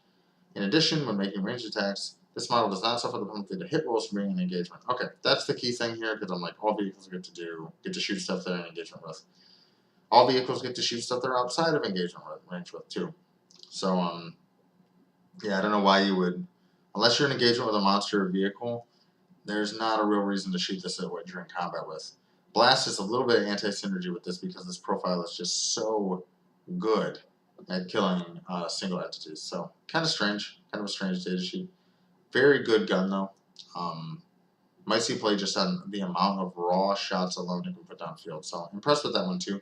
Toughness 11 as well. In a world where these Gladiator Reapers have toughness 10, means that strength 5 is even going to wound these things on 6s, and strength well, we've seen a lot of strength 12, so this might not come into play as much, but it could. It could. I haven't seen enough weapons yet. Land Raider, toughness 12, so it's really probably only ever being wounded by 4s against its really super dedicated anti-tank. This has the assault ramp, which we've seen. It can still declare a charge even after this model has made a normal move. So 10-inch move plus 3-inch threat range plus charge is good. This will see play just for that reason. A delivery mechanism for Assault Marines or Blade Guard vets. Possibly a delivery mechanism for Centurions, but Centurions take up 3 models, but you can put 12 in there, so you can put 4 Centurions in here. So there's a decent delivery mechanism for Centurions. Giving a 4-inch move model A, protection while it advances up the table, and B, a 10-inch move while it does so, and the ability to charge is extremely good. Really, it's a 13-inch move when you consider the disembarkation range. So yeah, super good here. You're going to see a lot of these. A lot of people are going to try 3 of these on day 1. You know, I could have my entire Marine list is just 3 Land Raiders with Centurion beside them. We'll see what happens. Land Raider Crusader, same assault ramp ability, 16 wounds, toughness 12. What's it got instead then? I mean, the last hand cannon, the Land Raider has these God Hammer last cannons. It's got the twin heavy bolter. Land Raider Crusader has twin assault cannon, 2 hurricane bolters, armored tracks. Yeah, so this one has anti-infantry on it. This one's anti-vehicle. The God Hammer last cannon is really nice. So you might see that one more than the Land Raider Crusader actually. Volume here is really good. This set of data sheets is so good at killing stuff. It's ridiculous. Land Raider Redeemer. This one is the same thing, assault ramp, same Land Raider profile we've seen. 12-inch move though with an assault ramp. And the Crusader's also 12-inch move with an assault ramp. Okay. Yeah, if you're looking for a super heavy armored delivery platform, then give your Centurions a 15-inch move before their charge. It's probably going to get them into combat because this thing is not going to be killed on your opponent's turn, more than likely. This thing also has a ignores cover, torrent, flame weapon, and strength 16 minus 2/2 damage. You're going to kill Marines with that for sure. It's got 2 of those, so yeah, now it's a decent Overwatch piece. It's got a twin assault cannon and armored tracks. You can take a Stormbolter or a multi-melta. But devastating wounds with twin length on this thing is really nice. This is probably just anti-infantry out the wazoo, and then you just get some Centurions out and stuff like that. Cool, very cool. I like it. These Land Raiders are going to see a lot of play. Emergency combat disembarkation. Well, first of all, this is the repulsor. Toughness 12, wound 16. It's just as tough to crack as a Land Raider is. It has heavy onslaught, Gatling cannon, Hunter Slayer missile, repulsor, defensive away, twin heavy bolter, armored hull. Okay.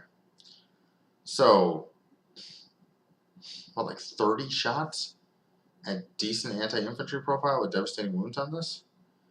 And if an Astartes unit within 3 inches is about to get charged, you just get to pop back into the transport. It can transport 12 Astartes. It can also transport Centurions. It does not have assault ramp, so it's not as good for Centurions as it is for other things. But you can put Wolf in, you can put Gravis in here, you can put other things in here. That's a ton of anti-infantry firepower, especially with rerolls. Again, anything with sustained hits or devastating wounds with Oath of Moment is insane. That's so much anti-infantry firepower, it's actually ridiculous. Yeah, that thing will chew infantry up. It'll chew infantry up all day. So, yeah, cool. That repulsor looks great. Looking great. Alright, repulsor executioner. We have Movement 10 inches, toughness 12, 3 up save, wound 16. So again, the Land Raider or Land Raider Crusader profile here. It has, what does it have? It's got a heavy onslaught Gatling cannon, macro plasma incinerator, repulsor, executioner, defensive array. So a lot of guns. Twin heavy bolter and the Icarus Iron Heavy Stubber. Okay, it can transport 6 infantry or 2 Terminators or 3 Centurions. Actually, each Centurion takes up the space of 3, so two Centurions or 3 Terminators. So that's probably never going to happen. You can put infantry in here, I guess, if you want to. Let's see. Each time this model makes an attack roll, the target's unit below half strength, add 1 to the hit roll. That's going to be nice. You're going to be hitting on 2s if you're targeting the right stuff. And then let's look at all of these guns. Let's see. The Heavy Onslaught Gatling Cannon. 12 attacks with devastating wounds. Macroplasma Incinerator. Blast Weapon. With good anti-infantry firepower. Repulsor, Executioner, Defensive Array. 10 shots at good at like bolter profile. That's very good. Twin Icarus Iron Heavy Stubber. Anti-fly 4, rapid fire 3, twin linked. I don't know that you're targeting the flyers with this, but a lot of anti-infantry firepower is here as well. The plasma incinerator is really nice against regular infantry. It adds 1 to hit if you're below half strength, but the stuff that's below half strength, it's probably going to be like at most 9 models, and that means that this thing is not as good as the regular repulsor in my mind. Okay, Rhino. Toughness 9, wounds 10, OC2. Has a hunter killer missile, armored tracks. It's at the end of your command phase, this model regains a lost wound. Interesting. Yeah, it has space for 12. It can't transport jump pack, wolf and tacticus, phobos, gravis, centurion, or terminator models. So, but you can use these to deliver assault marines with chaplains and stuff like that. And but you can't use it to transport like blade guard vets, centurions, terminators, stuff like that. So, but you can still see missile pieces out of Vanguard veterans, regular Vanguard veterans, especially because the chaplain I think is a little better with them, and the assault marines. So yeah, you can get 12 Adeptus Astartes infantry models in there. I think that you're going to see a lot of Rhinos this edition. Dedicated transports are going to be really good. Razorback. 12-inch move, T9, save 3 up, 10 wounds, OC2. Fire support. In your shooting phase after this model is shot, select one enemy unit. It scored 1 or more hits against this phase. Until the end of the phase, each time a friendly model that disembarked with this transport this turn makes an attack that targets an enemy unit, you can reroll the wound roll. Alright. So anything that gets out of this transport is going to reroll wound rolls. Even in melee. Okay, so that's good. Razorbacks have the same kind of profile as the Rhino does. They still move 12. They come with a heavy bolter armor tracks. You can put a gun on them, but you probably won't.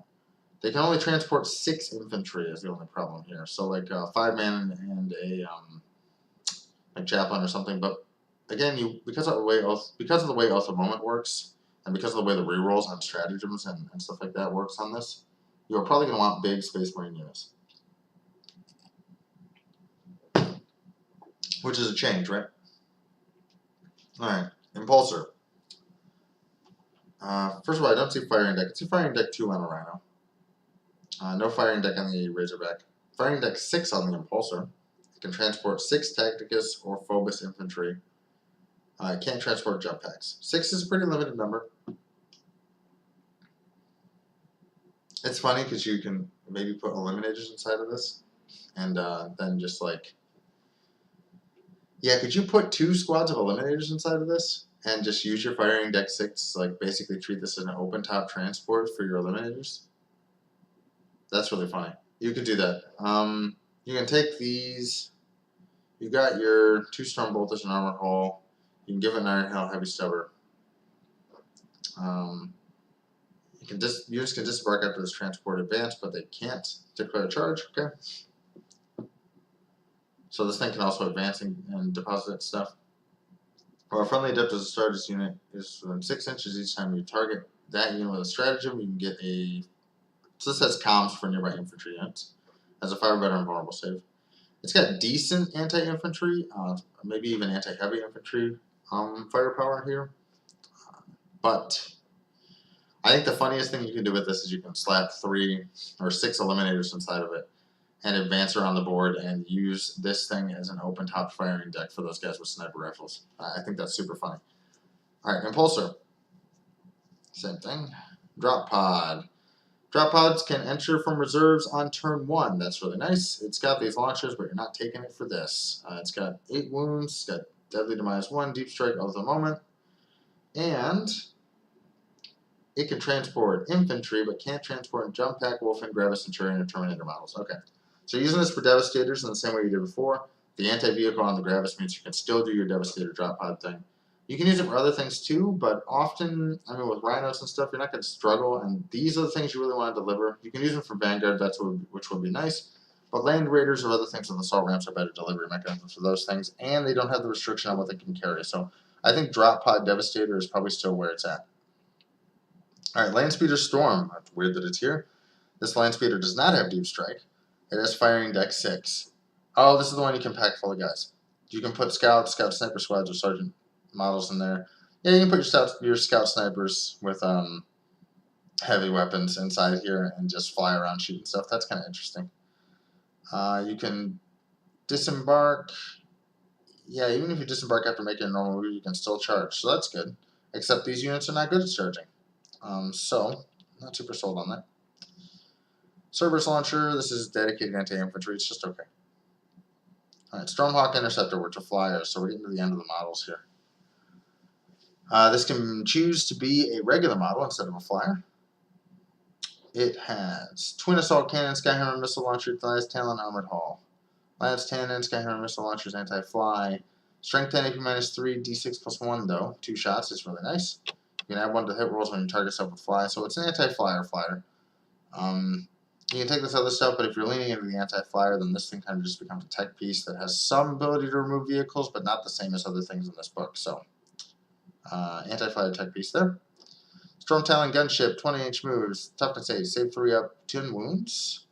This has the Missile Launcher, Twin Assault Cannon, and Armored Hull. The Missile Launcher is anti-fly 2+ as well.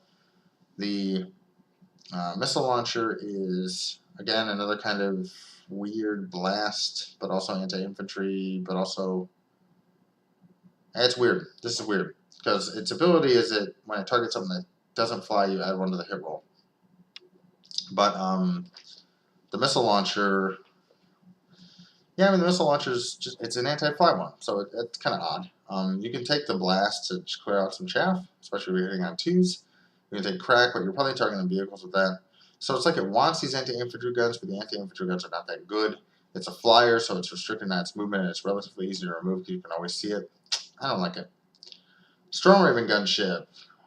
It's -1 damage. Its toughness 10 with 14 wounds, so it's a very tough flyer. That's really good. That's nice to see. It's got 2 Storm Strike Missile Launchers, Twin Assault Cannon, Typhoon Missile Launcher, or Armored Hull. 2 Storm Strike Missile Launchers. 3 damage, Strength 10, AP -2. Good gun. Twin Assault Cannon, devastating wounds with reroll wounds is really nice. And Typhoon Missile Launcher. Frag or Crack, variable profile, decent at punching anti-regular infantry or anti-heavy infantry. So, good. This thing is also a 12-man transport. They can transport Terminators or Centurions. And, yeah, it can transport everything. So that's really nice. You can take 4 Centurions and fly it around the table and then deposit them in charge. Still not quite as good as the Land Raider. I don't think that the Land Raider is, I think the Land Raider is where it's at still here for delivery mechanisms of those kind of units. It's still nice to be able to deposit your troops anywhere. Storm Ravens are kind of nice. Depends on points cost. Very tough, very hard to remove. Super mobile transport though, so we'll see playing. It's a flyer though, but it does have the hover keyword. Actually, the fact that it does have the hover keyword, I still think it can. I'll have to check. Does it lose the aircraft keyword? Because it might not be able to be seen behind ruins. Okay, Hammerfall Bunker. Toughness 12, wounds 14. This thing was a laughing stock. Each time an enemy unit sets up or ends a normal advance or fall back with the range of this weapon, if that enemy is an eligible target, the bearer can shoot this weapon at the target in the civil warrior shooting phase. And that's only with what gun?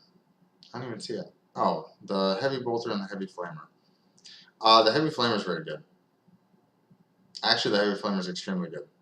This is just Overwatch everything that comes close to me. And this is tough to remove with toughness 12, 14 wounds, save 2 up. It's funny because this thing might actually see play, because you can slap that. How does it get into play? Each time a range attack is allocated to this model, the model has a benefit. This model is not fully visible because of this fortification. So it provides cover. And it also doesn't like impede you from being in combat with it. You can shoot it without penalty, you can leave combat without penalty. How does it get into play? Okay, it depends on how it gets into play, because it has no movement. Does it deep strike in? Does it start in your deployment zone? If it starts in the middle of the board, then it's going to flamer everything. If it starts in your deployment zone, then it's not as good. Alright, that's the end. Here's the armory. I'll leave you guys to look at that at your own discretion. I think that, like, the last cannon here is a standout. Any of the bolters that have AP-1 are standout. Anything in this book that has anti-vehicle, so the grav cannons, the grav pistols are standouts. Especially with reroll wounds. Anything that has sustained hits, like the heavy bolter in a world where Ultra Moment exists, or devastating wounds in a world where Ultra Moment exists, like some of these combi weapons, is extremely good. So that's all I really think about that. Alright, let's cover some characters. Dear God. What am I? I'm almost at 3 hours here. Alright, so Captain Sicarius, he is a leader. He can lead assault squads. He leads regular old Marines. But he can lead Sturgout veterans. While he's leading, he gives Scout 6 inches. And he gives weapons assault. Not so good on the Stringguard veterans because they already have assault. And then when an enemy unit enters normal advance, or basically a move within 9 inches of these models, if they're not in engagement range, they can make a normal move up to 6. That's good for protecting your Stringguard veterans. So you might take this guy to protect them because they're really an anti-infantry shooting piece, and you can then keep them safe from combat. Yeah, he's got lethal hits in melee with a decent profile. He's just got a power sword. His plasma pistol is a one-shot weapon. It's just a plasma pistol. His profile is not anything to really write home about here. It's really the disability that we're taking him for.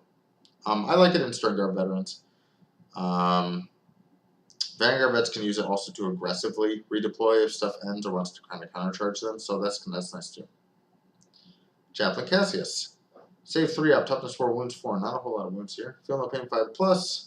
Catechism of Death. While it's leading a unit, the melee weapons have the devastating wounds ability. That is reason enough to take this guy. Vanguard vets with devastating wounds, especially when they don't have twin linked anymore. But devastating wounds when there's Ultra Moment is insane. Mortal wounds on 6 is wounds where you can reroll the entire pile. This is going to mean that whatever this guy's with, you're going to kill it. 4 up and vulnerable save, and when it's leading a unit, it gives the entire unit basically 4 up fight on death. So yeah. You're going to see this guy with, can you go with Vanguard vets? You're going to see this guy with Vanguard veterans. Everything else is whatever. Honestly, assault squads even are kind of whatever. I prefer with the assault squad with the +1 to wound, getting up to wound on 2s. But Vanguard vets with like storm shields, and this guy are going to have devastating wounds with full rerolls from Ultra Moment, and they're going to have 4 up fight on death, and they can practice again. Yeah, they're going to kill whatever they touch. This guy's great. He's Ultramarines only. Okay. Chief Librarian Tigurius. He's got a... his smite is easier to hit. I think the strength on his regular smite is a little bit better too. He's hazardous, so he can really pop himself if he wants to. His melee profile is better than a regular Psyker, but it's still only 5 attacks. He gives 4 feel no pain, 4+ against Psychic and Mortal Wounds, so much more utility here.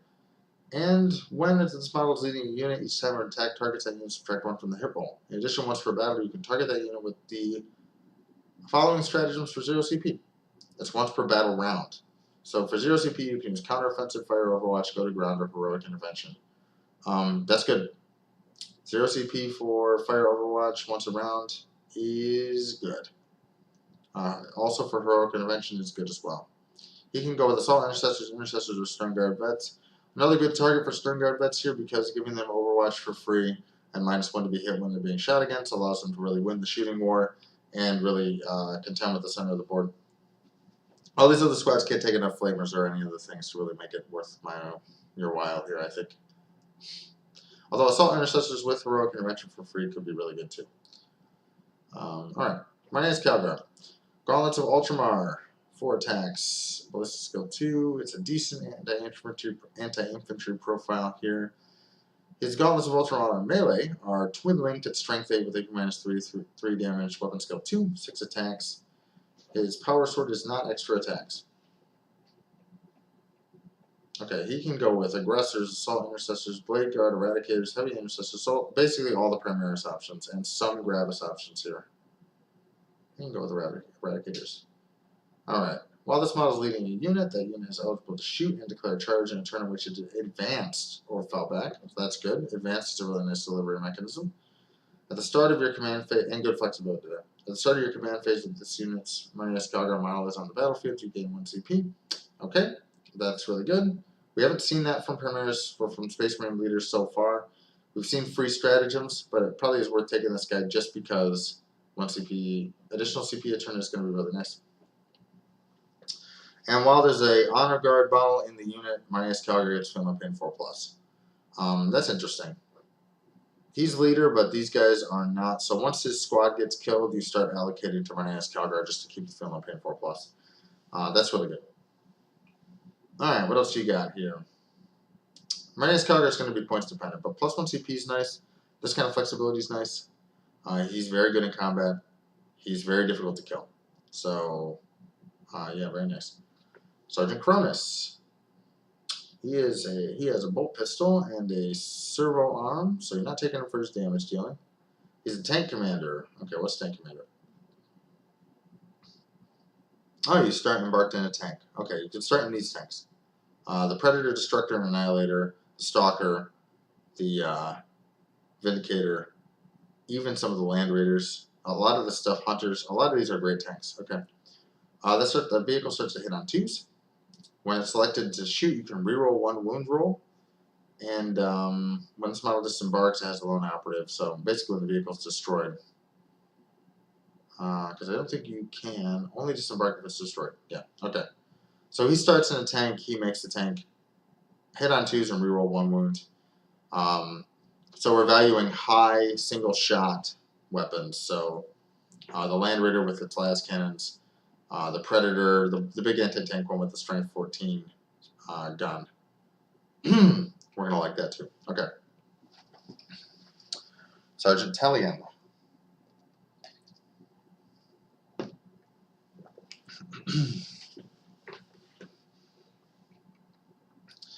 Comes with Scouts and Scout Snipers. He has Infiltrators, Leaders, Scout 6-inch Stealth. He has the Voice of Experience ability. While he's leading a unit, improve the OC by 1 and add 1 to the hit roll. Okay.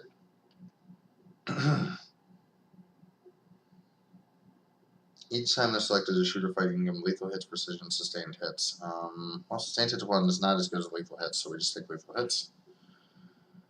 He can go with Scout Squads. Oh, the problem is he goes with Scout Squads. He's got all this good stuff, and he goes with Scout Squads. But, yeah, not liking him. Tyrannic War Veterans. Took a look at this data sheet earlier. They're very specialized in killing Tyranids, and they suck versus everything else. So, niche pick, never in a take-all-comers list. So, not impressed. Uriel Ventress, okay. Leader, he's got a decent profile. He's got a decent anti-medium to heavy infantry profile in melee. When this model is leading a unit, you can target a unit with a stratagem, even if that stratagem has already been used. In addition, this model's units can still be selected as a target of a stratagem while battle shocked. Okay, nice. That's nice. He doesn't make that stratagem free. During the declare battle formation step, if your army includes this model, select one adept to start infantry unit from your army. That unit gains a deep strike ability. Okay. Alright. This guy is the delivery mechanism for Eradicators. Because now you can deep strike him in and reroll everything. He'll be taken just for that. Super good. Gilliman. Gilliman has been talked about a lot. I think that Gilliman is incredible. He's probably an auto take. He adds 1 to objective control for everything within 6 inches of him. You can reroll Battle Shock, a leadership test taken for those units. You get to choose from one of these 3, right? Because of the captain, you probably don't need Supreme Strategist as much. But getting off the moment twice is really extremely good. He also has lone operative if you're 2 and 3. And first time he's destroyed on a 3 up, you set him back up. If you get close to him, he's not super hard to remove. But he is going to stand back up. He's got so much utility. He's insane. If he's still 300 points, I still think you see him in a lot of lists just because of the utility of these abilities and how just absolutely insane he is in melee at killing everything. So yeah, really cool here. Dylan's great. Darneth Lysander, toughness 5, save 2 up, wound 6, Fist of Dorn, Deep Strike Leader, Oath of Moment. I kind of obstinacy. Fist of Dorn, by the way, AP -3, 3 damage, strength 10, really nice profile there. Devastating wounds, really nice as well.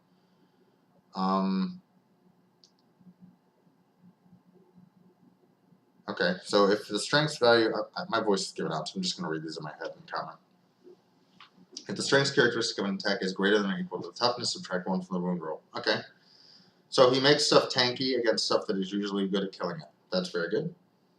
What can he lead? Terminators. That makes a lot of sense. And then at the start of any phase, you can use this ability and get a 2-up invulnerable save. Okay, so yeah. Takes Terminators, makes them super tanky. Very nice. Very nice. Torgaradon. Grab Gun, anti-vehicle 2+. 2+ ballistic skill, strength 5, -1, 2 damage. Strength 12, -2, 2 damage. Strange profile here. Because it's, I mean, he's really good at killing Marines, I guess. While he's leading a unit, ranged weapons have lethal hits and ignore cover. Okay, what can he lead? Aggressors, Eradicators, Heavy Intercessors. He's never leading Eradicators. You can take him with Heavy Intercessors, though. Aggressors are going to have Flamers, so Heavy Intercessors it is. And whenever he makes an attack that targets a monster vehicle or fortification, improve the strength, armor penetration, and damage of his attacks by 2. So he goes up to strength 14, AP -4, 4 damage. So very good at punching vehicles and monsters. So that's interesting because that makes you want to maybe take him in aggressors up the field, so we can do that. Heavy Intercessors are not, might be in the middle of the table too, but they don't have a great delivery mechanism unless you put them in a vehicle. I like it. I think he's good. I think he's. I mean, that's very strong against vehicles. You know, it's very good. Pedro Cantor, decent anti-infantry bolt gun. Weapon skill 2, strength 8, -3, 3 damage. Good anti-infantry profile here, even against Terminators. Feel no pain 6 is incidental.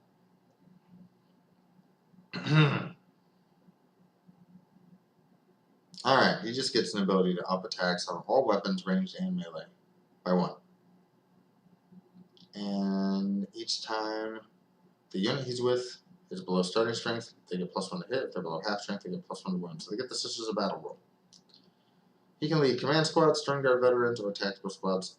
It's super good for Stern Guard veterans. Really good for Stern Guard veterans. He's Imperial Fist, though.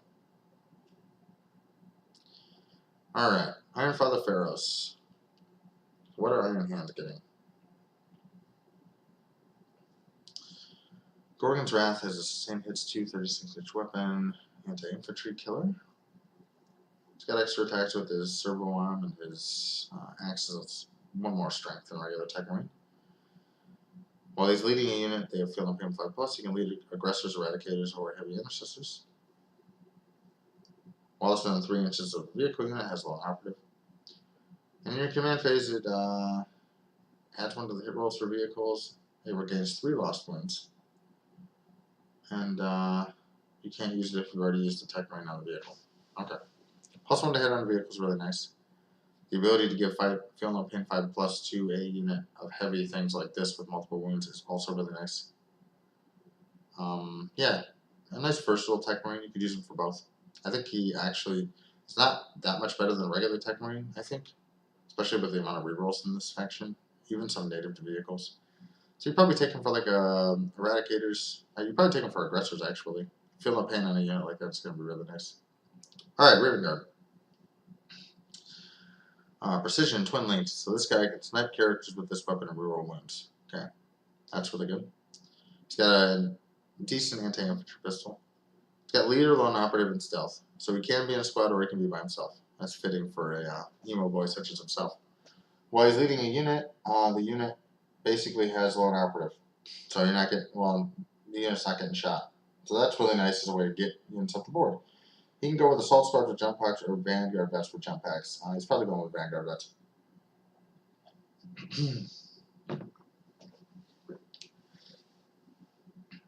Yeah, at the end of your opponent's turn.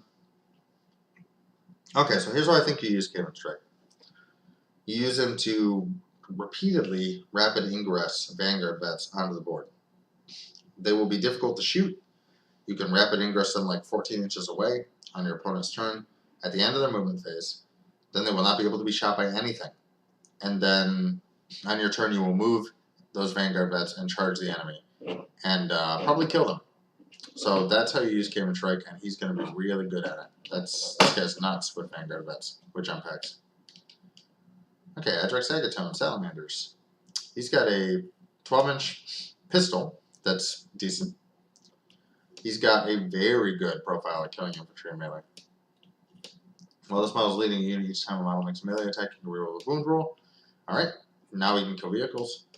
While an enemy unit is within engagement range of this model, have the objective control characteristic of models in that unit. Okay, so who can he go with? He goes with Intercessors, Infernus, Assault Intercessors, or Stern Guard Vets. Well, he's going with Assault Intercessors because he's a close combat powerhouse. Very nice. Vulcan Histan. He is also Salamanders. He gets Gauntlet of the Forge, another Flamer pistol with Strength 68 -1. Much better Flamer pistol, by the way. He's got the Spear of Vulcan, which is a decent medium infantry killer. Or light infantry killer. In your shooting phase, select one in the unit within 24 inches.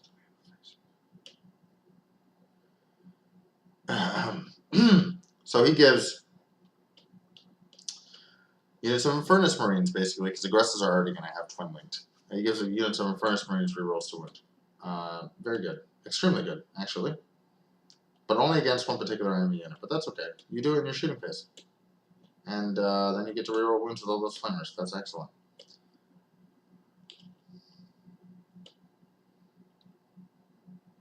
Okay, and if he's within range of an objective marker, he's going to steal your girl. He's got an objective control value of 10, leadership 5, film campaign 4+.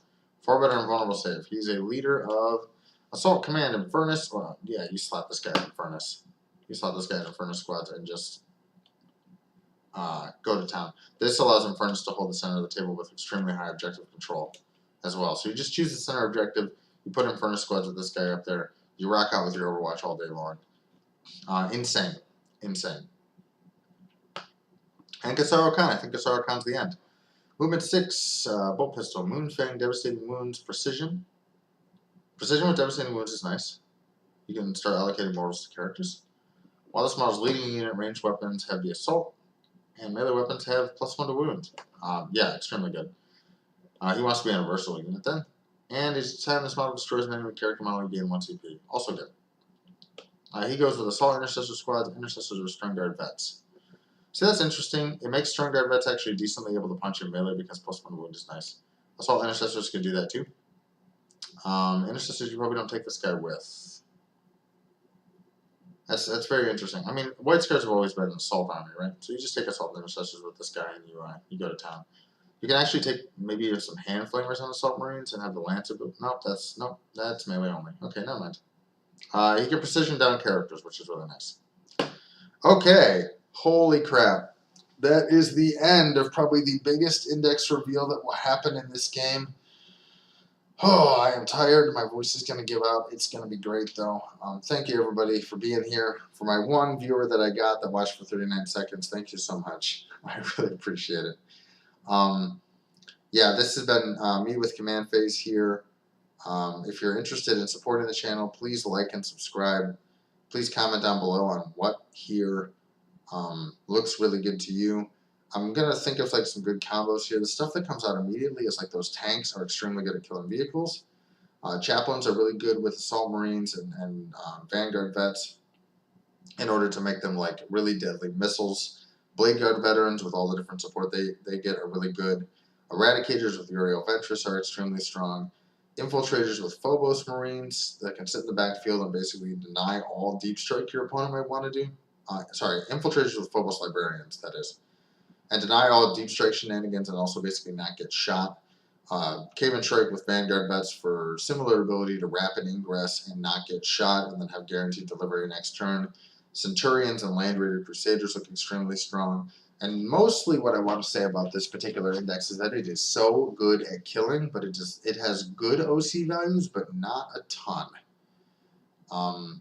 This book is a kill book. It will kill you, and you are going to have to like play around the fact that whatever it wants dead, it's going to be able to kill.